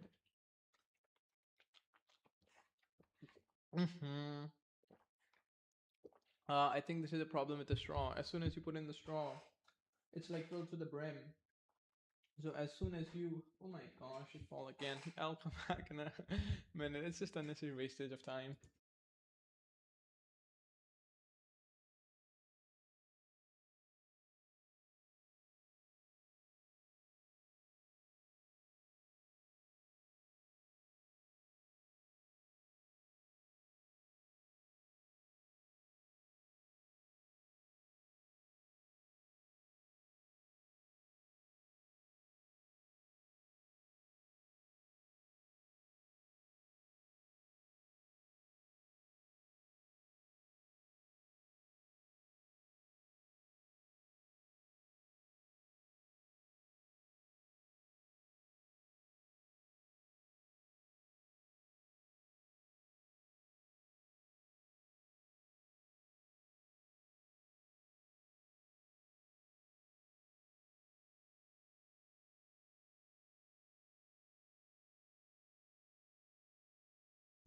The best part about ORSL is that it doesn't actually leave any marks or something. Like, I think the most unpredictable is like if you have a straw in it, right? What happens as soon as you put in the straw and if you move it slightly, there's a leakage because it's like filmed to the brim. Like it's filmed at the top, so like yeah, I didn't knew that.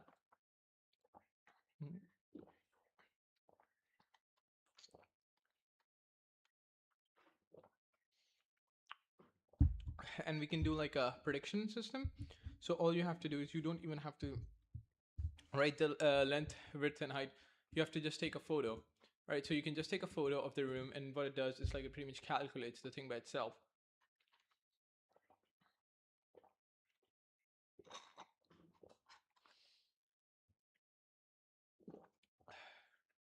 Let me just take my pill. Oh, where's the second one? Yeah. All right, guys. Yeah, so we can have a system that pretty much yeah, nothing's perfect.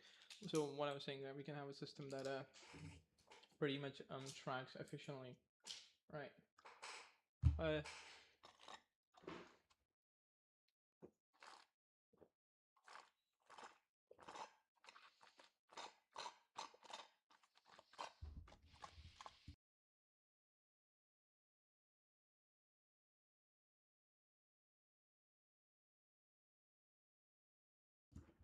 Yeah, we got the pills, right, guys? So like I was saying, right, so we can have like a system here. What the system allows us to do is to pretty much yeah, so we can go to our room and AC conditions. So we can have a, we can take a photo, we can ask for a photo, and that will predict the dimensions,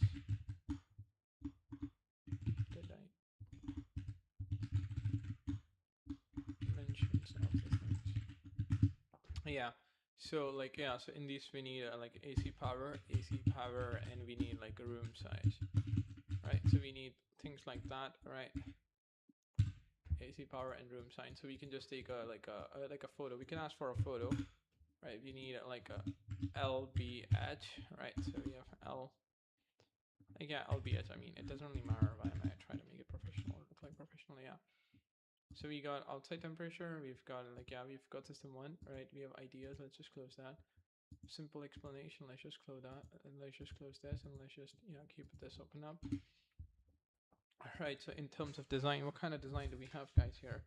If we are being honest with ourselves. I mean, we've got a pretty intricate design, I'm not gonna lie.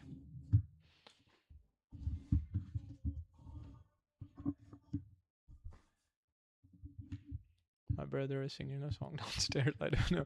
Maybe he's happy about the food that I bought him. Like, yeah, when I went for the medicine, I ended up buying something for him. Yeah, man. There's like things he likes. So yeah, I think it's an Indian thing. I don't know if what they call it in English. So yeah, maybe I should have bought waffles. That would have, but yeah, it would have taken a lot of time to wait for the waffles to be made. That's why I didn't bought the waffles for him. But I think he would have liked them much better. Oh, wait a sec. My alarm just rang or something. Yeah. By the way, I'm using. Okay. Yeah. So where was I? Yeah, so we were here, but I mean, we were also here. So we were like, yeah. Room temperature, input length, width, and height, right? Total mass of air in the room based on density. Like, it's not Plaguita. A larger means more air molecules, require significant more thermal energy extraction. Cooling system, exactly. Input the AC power beat British thermal units or tons. With continuous heat removal. An AC doesn't operate in a vacuum. Its effective cooling drops if its air system is extremely hot. If AC is net thermal load equation to find out how fast the room cools down. System C uses a modified sensible heat equation. Thermal when M is in the air is mass, Cp is scientific heat capacity for air. It takes time to cool the room, governed by the relationship. C is raw cooling power of the air conditioner. P is the real-time heat leaking into the room from the outside supplement. The unified pipeline. C system conversing with system A, the human body temperature example. System B, the API daemon of the low progress. System C, like, yeah, air mass, heat delta, and power math.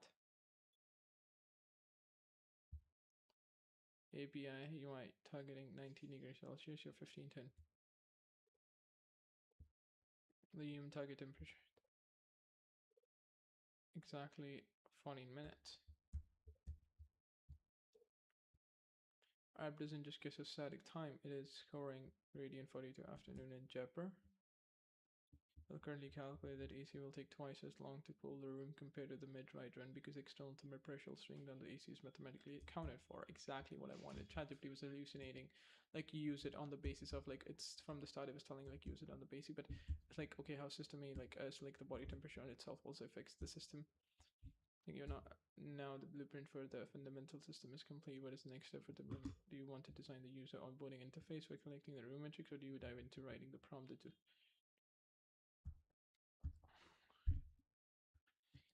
we need a first of all write the prompt for the system B. We need a system like we need to be like we need something, right? We need something, right?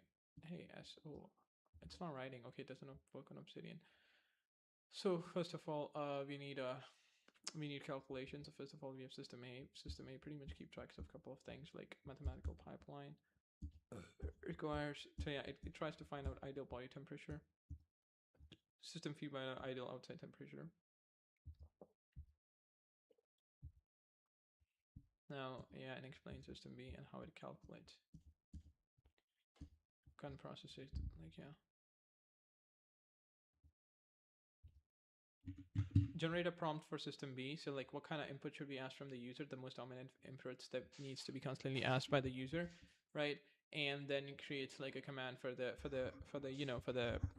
coding agent to, which is like, anti-gravity IDE that I will be using to actually generate the code that I needed to generate, right? So I create the prompt for the system B.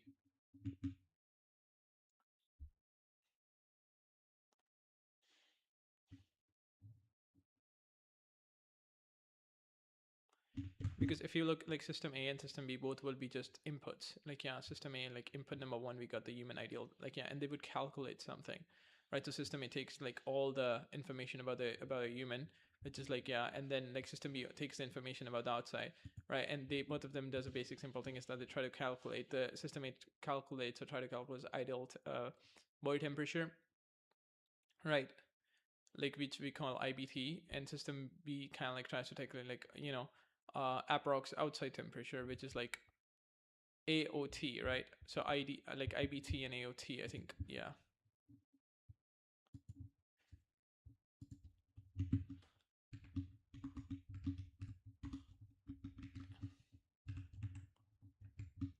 Right, so these two things, I mean, like, yeah. Yeah, and also create an explanation to me. It's like, how is it actually taking inputs and yeah, how is it calculating the, like, yeah, that is for me, right? So yeah, give like, yeah, but generate a detailed prompt and then generate like, yeah, explain that to me too.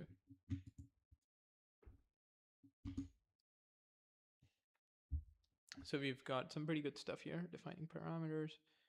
Yeah, we are using extended version, so I think, yeah, man, no matter how you look at it, it's way much in mathematics terms, Gemini is just way much better than, like, yeah, so. And it brought a great design for an AI coding edge to construct system B falling, but yeah. Create a weather down daemon class that collects execution loop pulling every 15 minutes. Except only 2 explicit configuration for user inputs, the location as an object setting string longitude number, expression and enunciated balance the direction light to calibrate local microclimate solar absorption. Live API data acquisition, implement the mock and egress fetching method. There's a payload from the real-world method API.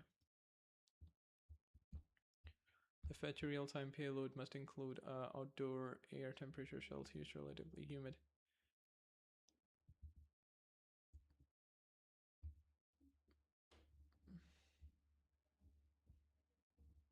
System B. Thermodynamic engine mathematically function which compute the environment of forcing value defined for approximate outdoor temperature AOT.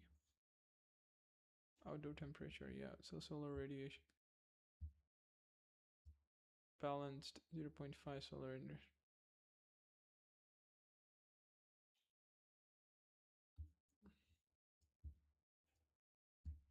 Code specific the daemon must expose a public read-only data stream for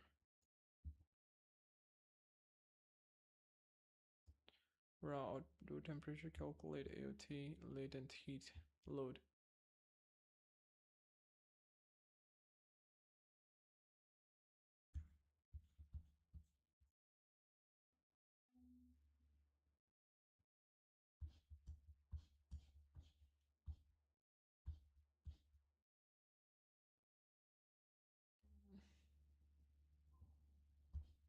they provide their city and location. Once the system B uses that single token to unlock the true terminal.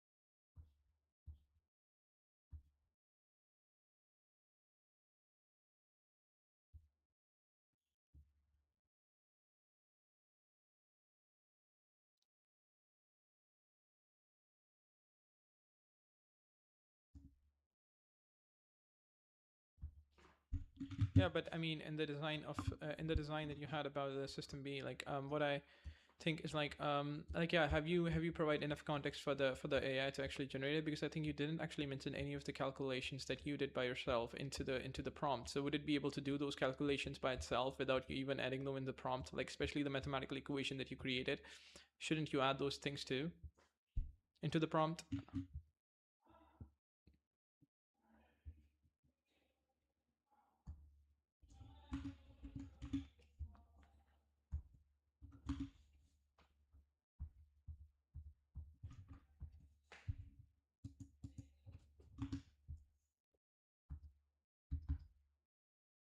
What did I did?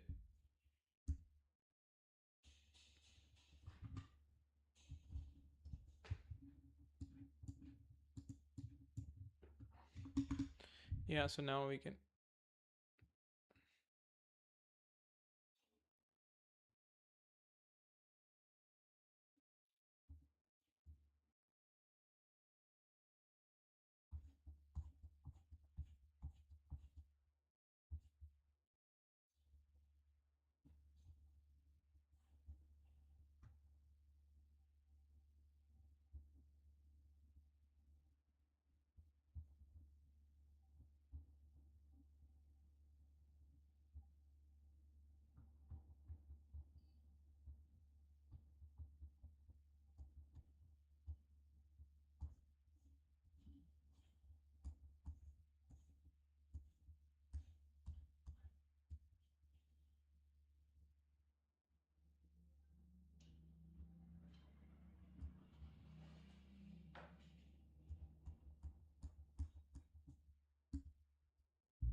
So we have approx outer temperature, right? So we have, you know, ABT, right?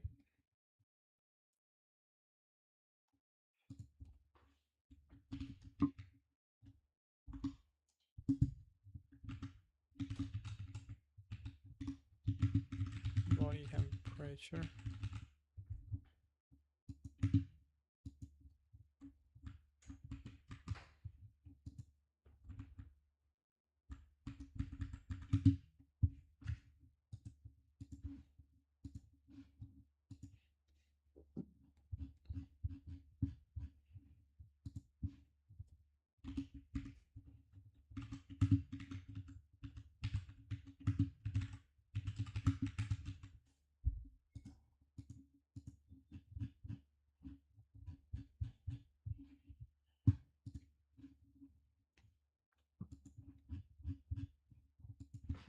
Now what I want you to do is like design the outline of the system C, right? I mean, like because what the system C does is like it try to calculate the room size and AC conditions, right? Like how good the AC is or something like that.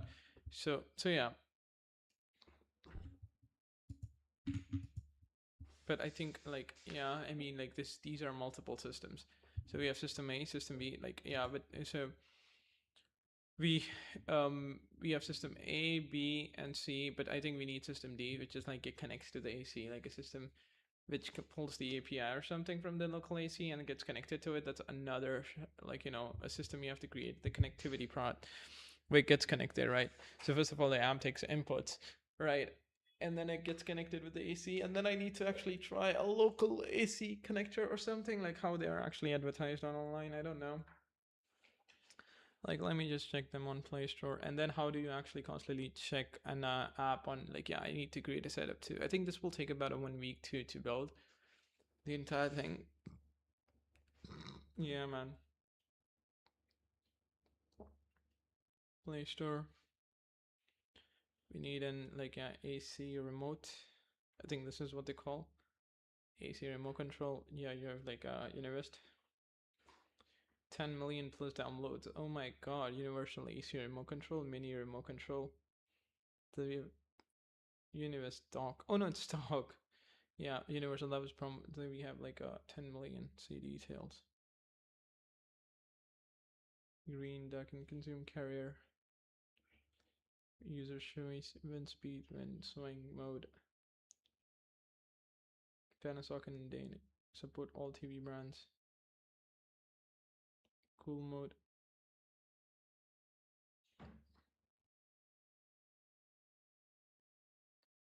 Yeah, so it's like, yeah, they get connected with all Wi-Fi and IR remote, right? So I'm downloading a universally AC controller for TV, AC remote for universal AC. Right, this is 12 MB, 1 million. Ha, the market is trash. The competition is trash. Oh my gosh, AC remote control. The competition is really trash. Like, but still, like, got 10 million. That means it did have some utility. Responsive support over 2000. Like, yeah, I need to get it unblocked. Like the even the design that it had, right, and even the UI and even the everything that it's had is kind of trash. I think I can do a way better job than the what stupid thing they're doing here, right? Compared to them, like I can do a way better job, right? Yeah. Because I think they're doing bullshit or something. I mean, because like, yeah, my app just trying to calculate the basic, right? I mean, in seconds. This would be fun. We would, oh man, it's time to make my first $1 million. Who knew it was that easy? Designed to solve problems, man, for people in the masses, I suppose. No, yeah, we need like the third system. Like, this is like a prompt or something. We can improve the prompt. You're just getting the basics of it, right? At this point, like, we do not actually. Oh man, it's hard to switch every time. First of all, my mouse is like, yeah, I cannot actually draw, but I can draw. I mean, I need more space on my table for some reason. I mean, I can just switch that to like the X pen, and I can just say like, I need to change the work area and first just make it rotate by 90. Right, let's just do that. Yeah. And you can have proportion. Yeah. Now that would be just messy. Yep, that's how it should be for now. So I can just shake this in the, but yeah, it just does increase sensitivity by a lot, but which is kind of all right, honestly.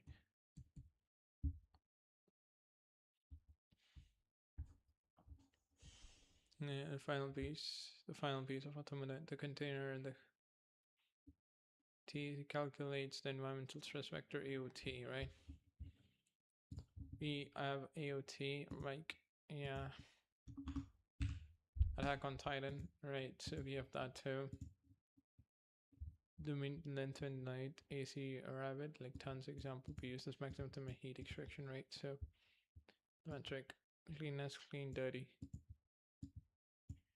Full restrictions, right? Right, variables like density of standard air. So like thermals of the total amount of joules that must be extracted from the room air.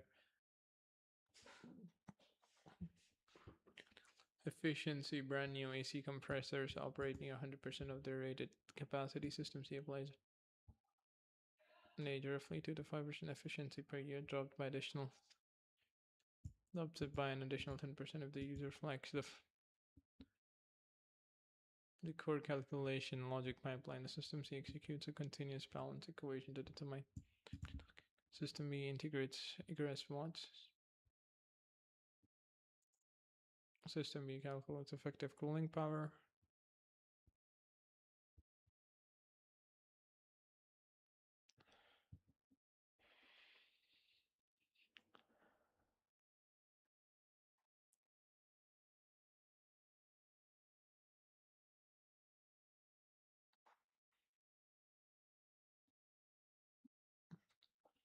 Uses the specific heat capacity. The final output is converted from second into clean human renewable content.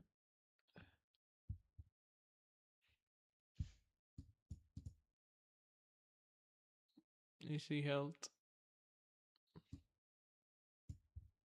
Real-time resisting heat load provided by system B.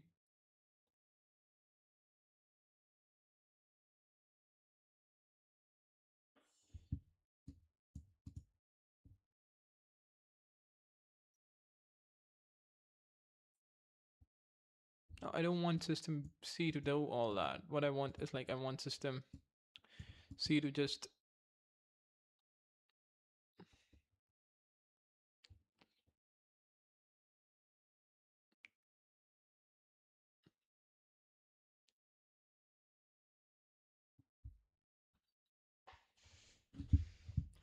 well, you can say the AC health or something. You can affect the AC health too, I guess. Yeah. Response AC effective net cooling power time target. Like, okay.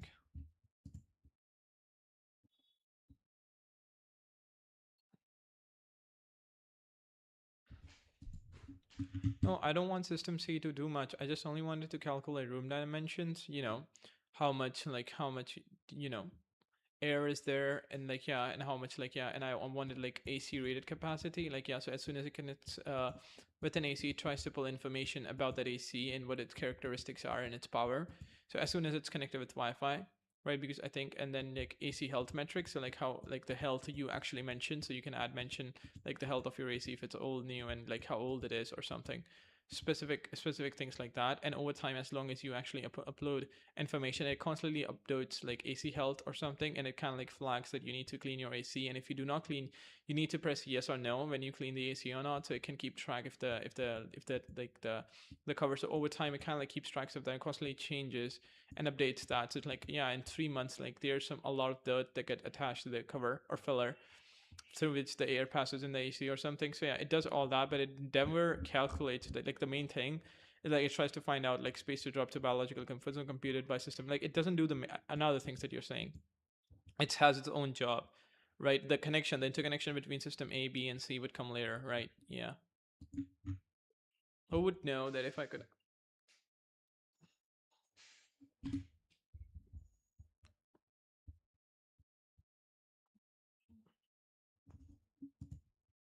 Yeah, and let me just do something actually.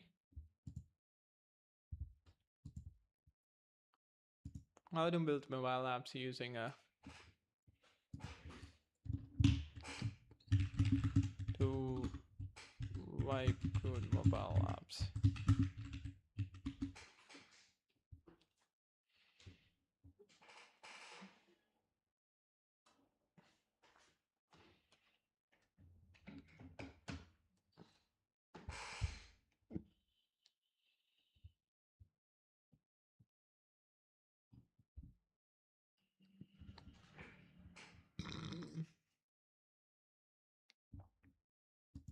That makes $5,000 a month, roughly 4 euro crore a month. The app's name is CoinP, and what does it do? It takes a photo of a coin and tells you how old it is, how valuable it is, and what its true value is according to today's market rate. I mean, literally, one feature, one photo, one answer, and 4 euro crore a month. So my first thought was that it might be lucky, it might be a one-hit wonder. But when I researched the company's background, I was truly shocked. This company doesn't just make one app. They have a whole portfolio. The same formula, just different ones below. The first one is Rock Identifier, earning $1,000 a month. That's roughly 83 euros a month. The second one is Antique Identifier, earning $1,000 a month. The third one is Bug Identifier, and the fourth one is Mushroom Identifier. And they all have similar revenue streams. Just think they found a simple formula, created a simple app, and in the same way, created standalone applications for each niche. Technically, they take a photo, and AI analyzes it, and the AI generates the results and shows them to the user. So let's jump to the present day, 2026, where we have Cloud Code. We can create these apps without. A couple weeks ago, my app got hacked. I made a video about it, shared some security tips, and I was honestly surprised by the response. A ton of you guys reached out and said you wanted to know more about how to protect your apps. So I decided to make a dedicated video about the most This app, my friends, is No-code app development is a trap. I fell into this trap and lost a lot of money. So this is my story. One day I had an idea. I know, real building money-making apps fast. And in this episode, we will dive into how he finds validation.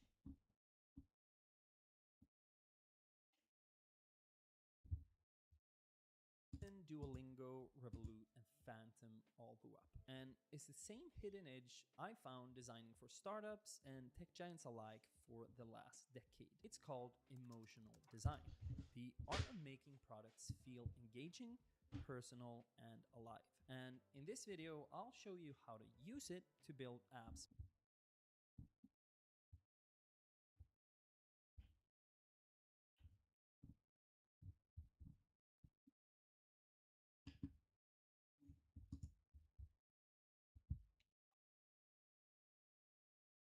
With zero coding knowledge, I built an iPhone app with ChatGPT, and you can download it in the App Store right now. After just a couple hours of working with ChatGPT, having it give me all the code, fixing bugs, and even creating the artwork for this app, I submitted the app that night. And while it got rejected the first time, Oh, I think I'm doing one of the most fucking stupid things. I should have just asked ChatGPT into how to do that, right?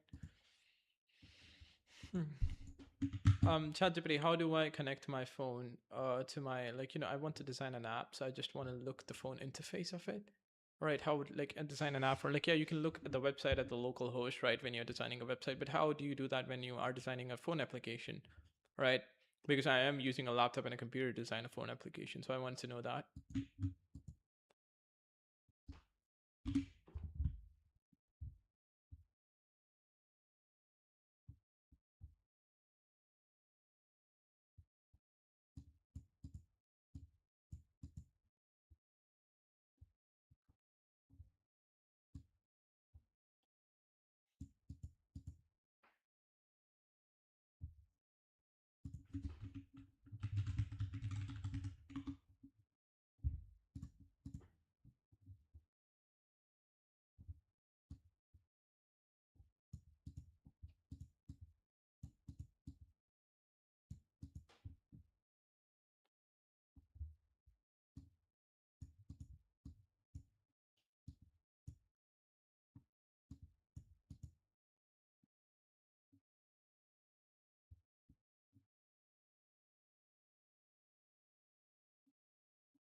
I do have Figma.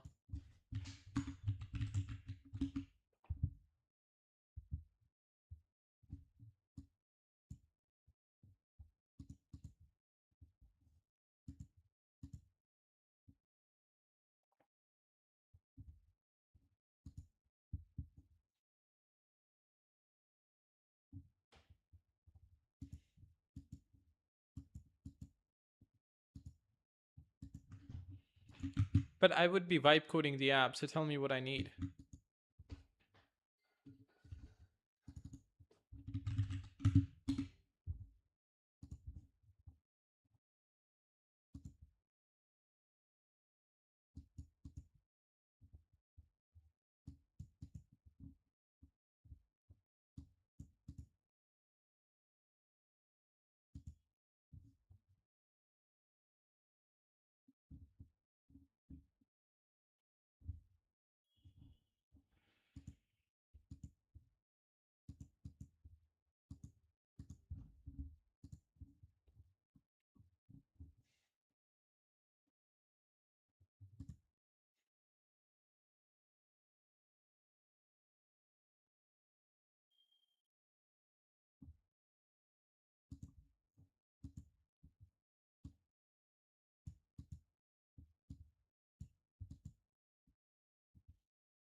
Yeah.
In this video, I'm going to show you the easiest way to build a mobile app for Android or iOS only using AI. And no, you don't need to write a single line of code if you want to make that allows you to build cross-platform mobile apps using AI. And in order to create a mobile app, the first thing that you're going to do is to click the first link in the description below and head over to that exact app you build. So in this case of and with all, that is the kind of app that I want to build. And all I got to do is to now explain all that in this input box. 3 Max, and in this video I'm going to walk you through every in this video. Back to my channel. In today's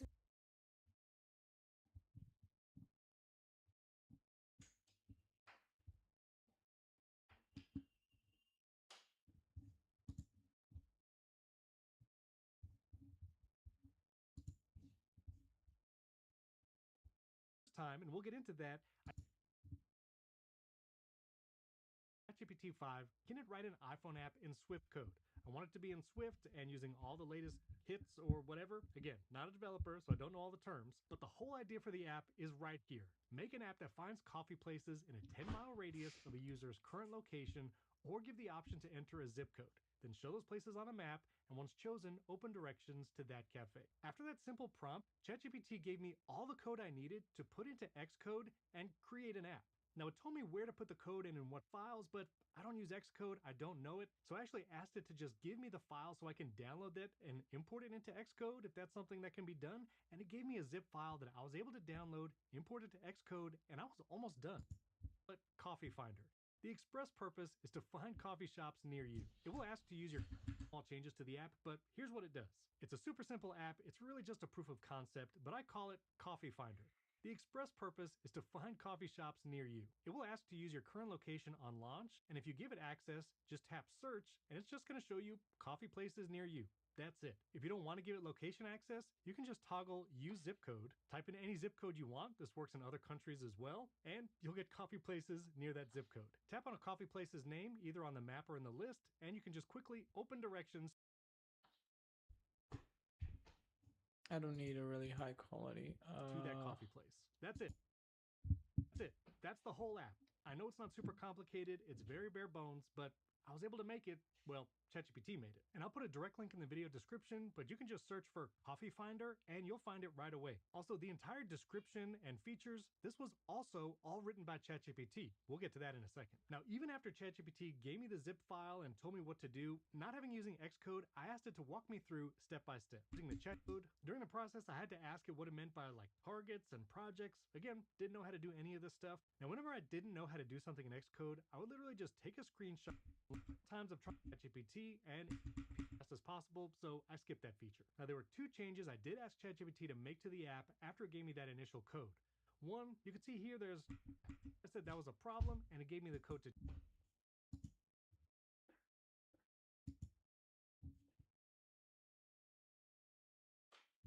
Android app development starting से zero से लेकर and तक सब कुछ सिखाऊंगी completely free.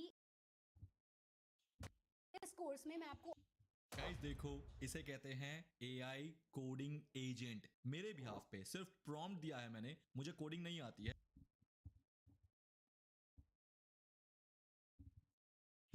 They're teaching, man, I think they're just fucking teaching how to make it. Like, fuck, wasting my time.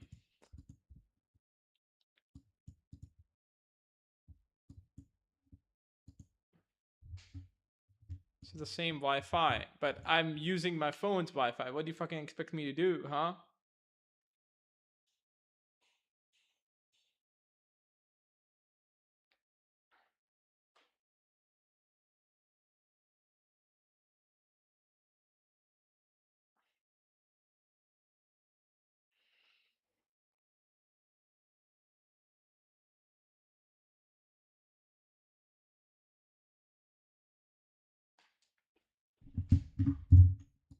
No, could you tell me from the start, like, how do I actually do that? I've already got like anti-gravity IDE that I use for coding.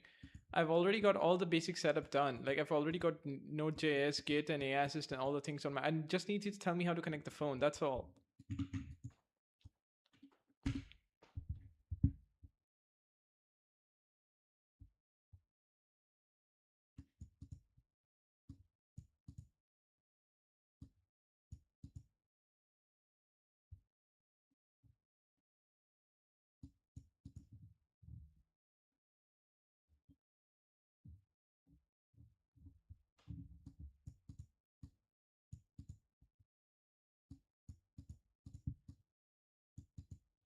Ah, that's it.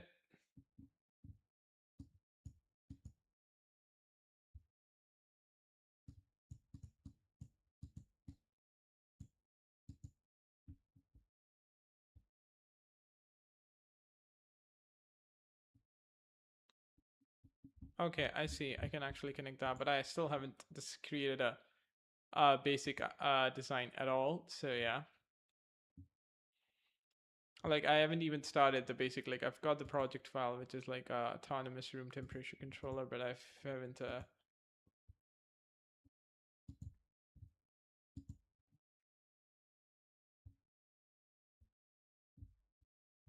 like, yeah, so Control L. Yeah. Internal calculates total value.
No, I think ChatGPT, the logic is broken because like there are times when people do not clean their ACs for years, but even then they function like, yeah, even like the adding 0.6%, like, 0.16% of drop in efficiency is kind of stupid, right? And 15% which occurs FT. So like, yeah, people do not clean their ACs for 9 to 10 months. It's not like, it's not linear. Like after some times it stopped affecting that much, right?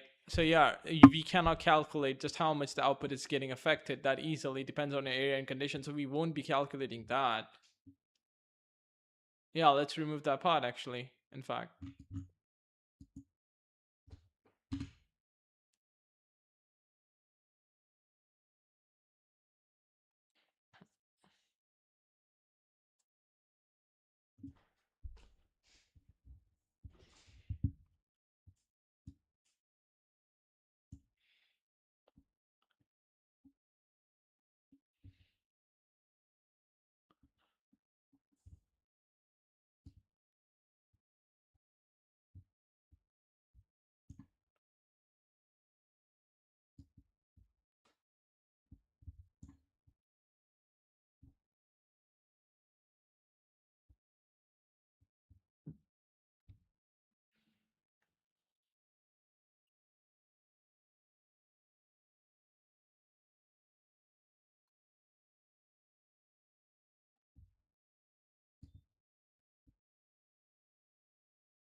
Now we need to design system D, which pretty much calculates what needs to be calculated, right?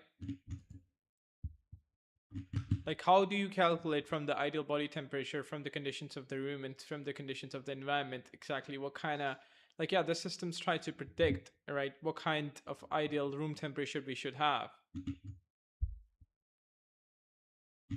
So how can we have that? Like how can we predict? So it's like how is like body temperature is getting affected by the outside temperature, right?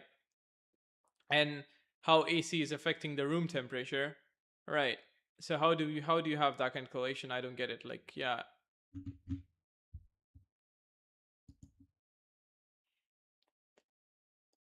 I think we have been working for 2 to 3 hours, and I guess it's time for a break.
I think I do need to do some research. I mean, do some.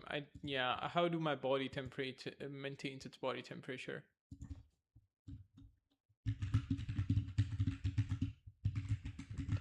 Its body temperature.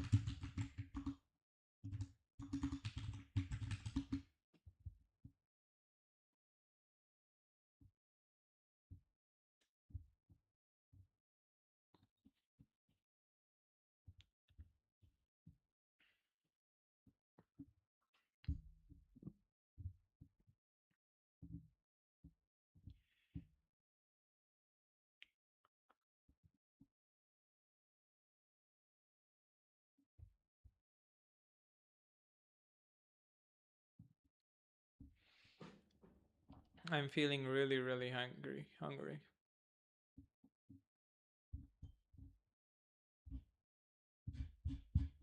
Yeah. Consume smartly. Give me most asymmetric information or video that you can find online, which pretty much explains or makes me understand how my body temperature, like how my body maintains its temperature. Like I do not want to know the main science behind it. I just want to know how it maintains, how environment influences the temperature, and yeah, something like that. How how these systems are influencing each other. So it's like how body maintains or regulates its own temperature, and how environment is constantly actually forcing it to get changed or something. Yeah.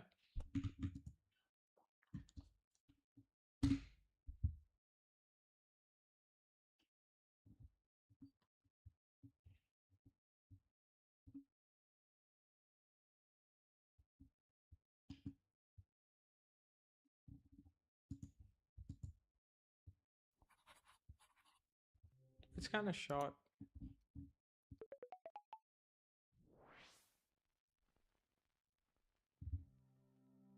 Are you telling me this is the introduction? Temperature regulation. Have you ever wondered why you sweat when you get too hot from running, or shiver on a cold winter's day? Well, in this video we are going to explain why your body behaves like this. Humans are endotherms. This means we are warm-blooded.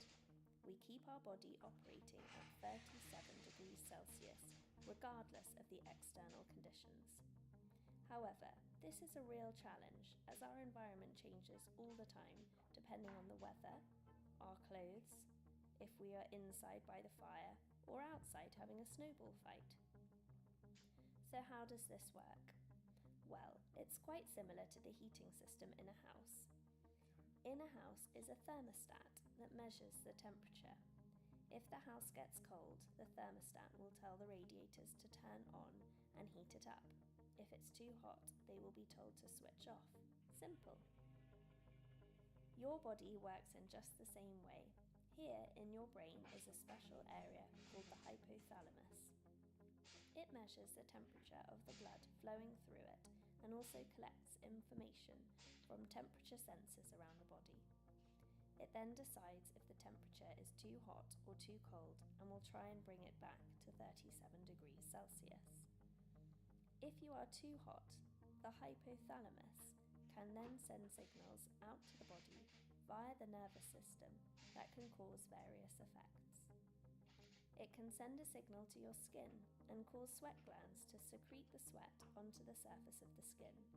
The sweat itself is not cold, but it works because it takes the heat away from your body in order to evaporate it. Another way of losing heat is vasodilation. Look how these blood vessels nearest the surface of the skin open wide and allow blood to flow through them. The heat is radiated from the blood into the air and the blood cools down. If you get too cold, you can do the opposite with these blood vessels and close them off, keeping the blood away from the surface of the skin. This is called vasoconstriction. You can also start to shiver.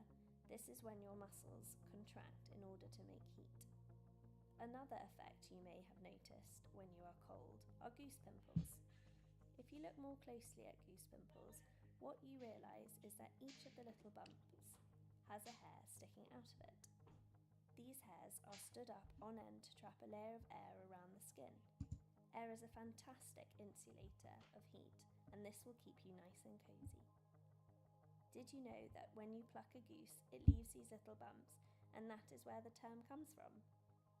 All these effects are examples of negative feedback that help with homeostasis. For more information on these processes, watch the video. What is homeostasis?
Mm-hmm.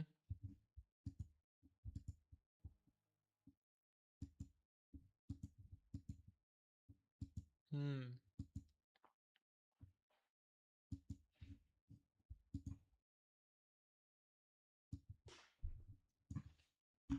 Environment changes.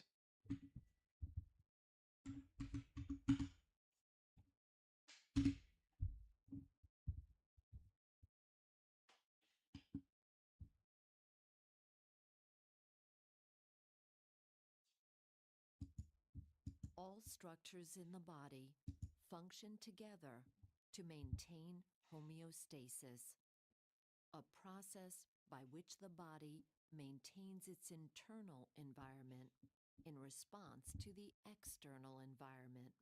Examples of how the body maintains homeostasis include metabolism of drugs and toxins in the liver, regulation of water and solutes in the blood by the kidneys, regulation of blood glucose by the pancreas. Another homeostatic process, thermoregulation, is the maintenance of normal body temperature. If the body's skin or core temperature drops, thermoreceptors in the skin or internal organs send impulses to the hypothalamus, which acts as the body's thermostat. The hypothalamus responds through the sympathetic nervous system by constricting blood vessels in the skin. Vasoconstriction.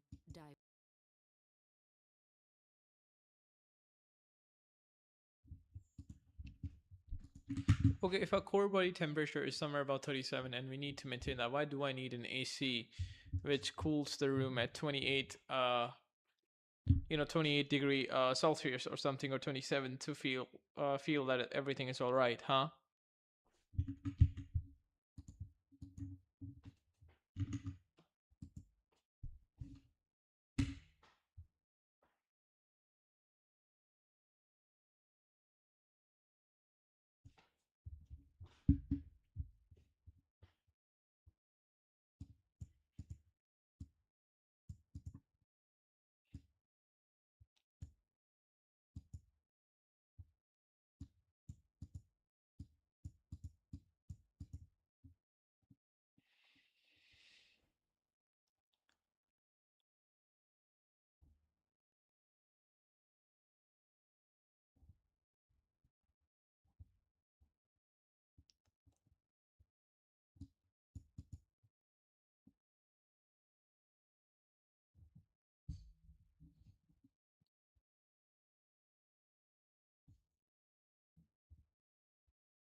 You literally have to watch. I'm literally watching ad. I'm literally fucking watching ad of the remote controller that I've.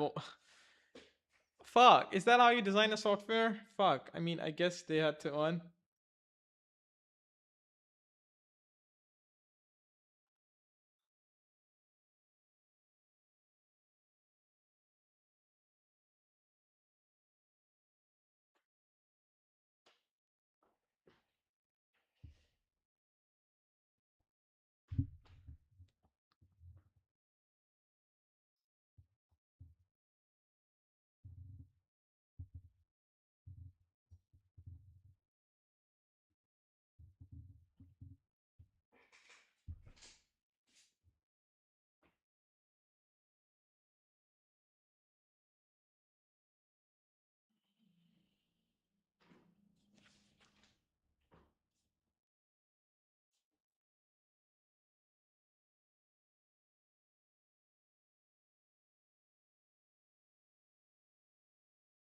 How many fucking ads? Buddy, how many fucking ads? I think we should add the basic controller settings for free, man. Like, yeah, they can control the free for free. I guess like they're exploiting that. Fuck.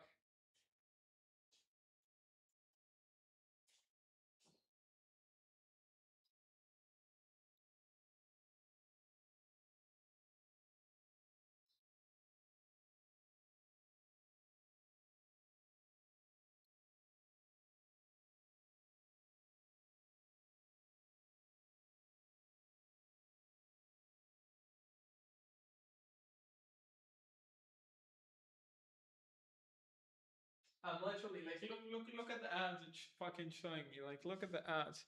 Look at the sturdy app. Like, and this is supposed to be a remote controller app, right? I mean, yeah, I do get it that these fucking stupid bitches get from there. Like, but still, buddy, and I do get it. Like, there are apps and like, you know, platforms that are kind of like making you pay for it. But then again, like,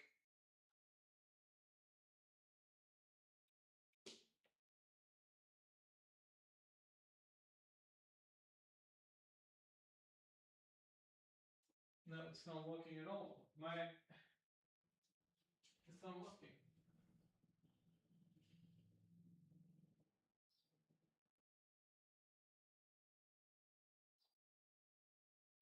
Everything he tries, it kind of like adds up.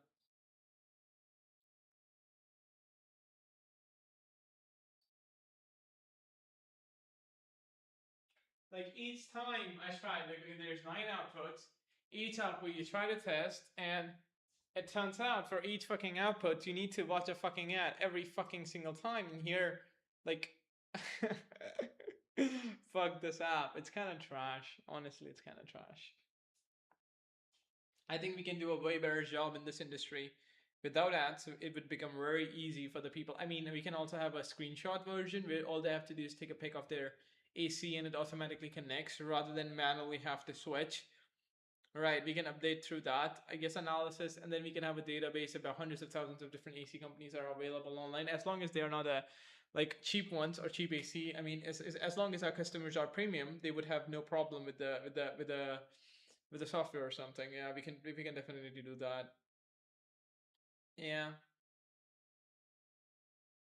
I think we do need to build another system that kind of like what that system does is like it kind of like keeps track of everything.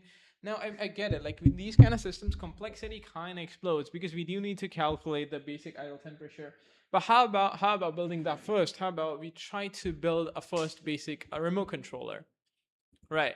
Rather than building a main thing from the scratch. I think like adding like first like, you know, there's a calculator which does the calculation, calculation for the ideal temperature. But the best thing we can do for no, not this, but I think before we even get into like these subsystems, I think the best thing we can do is like design a basic software, right?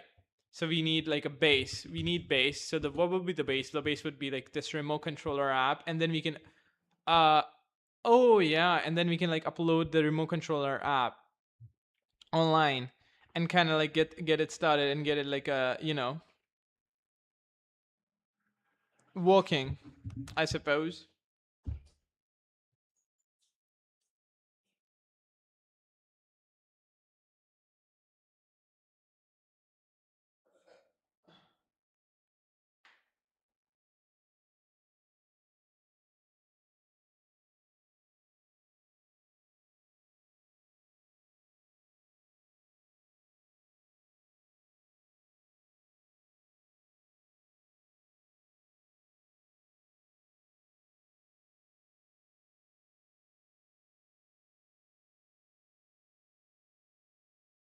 No, it's not working.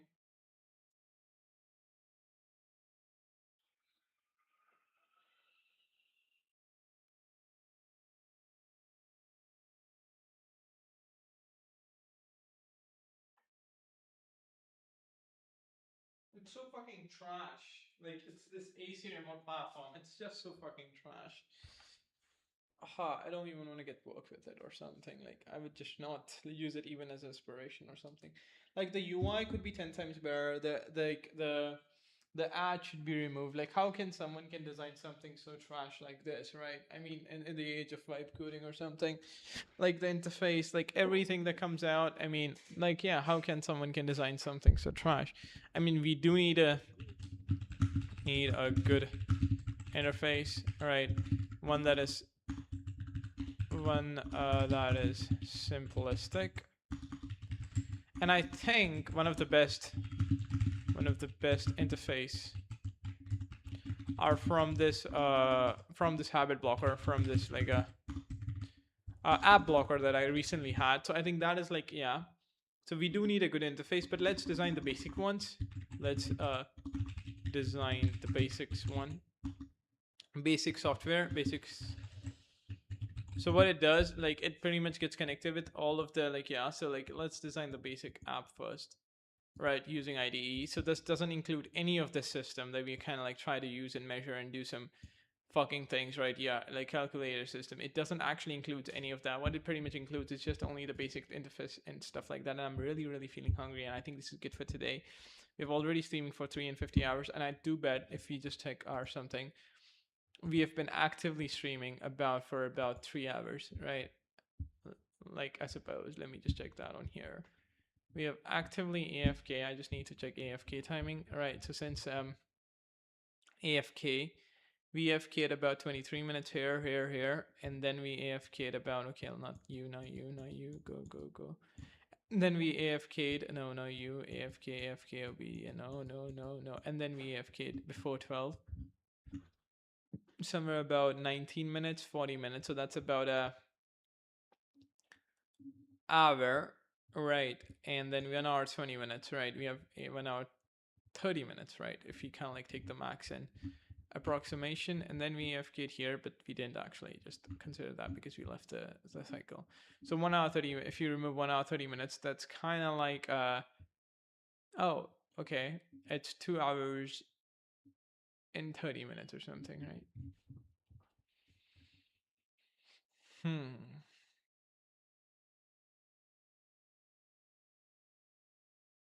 1 hour, 2 hour, yeah, 2 hour 30 minutes. Yeah, we streamed not too much actually now that I think about it, but yeah, it's 2 hour 30 minutes and I'm kind of really hungry. So yeah, that's for today, guys.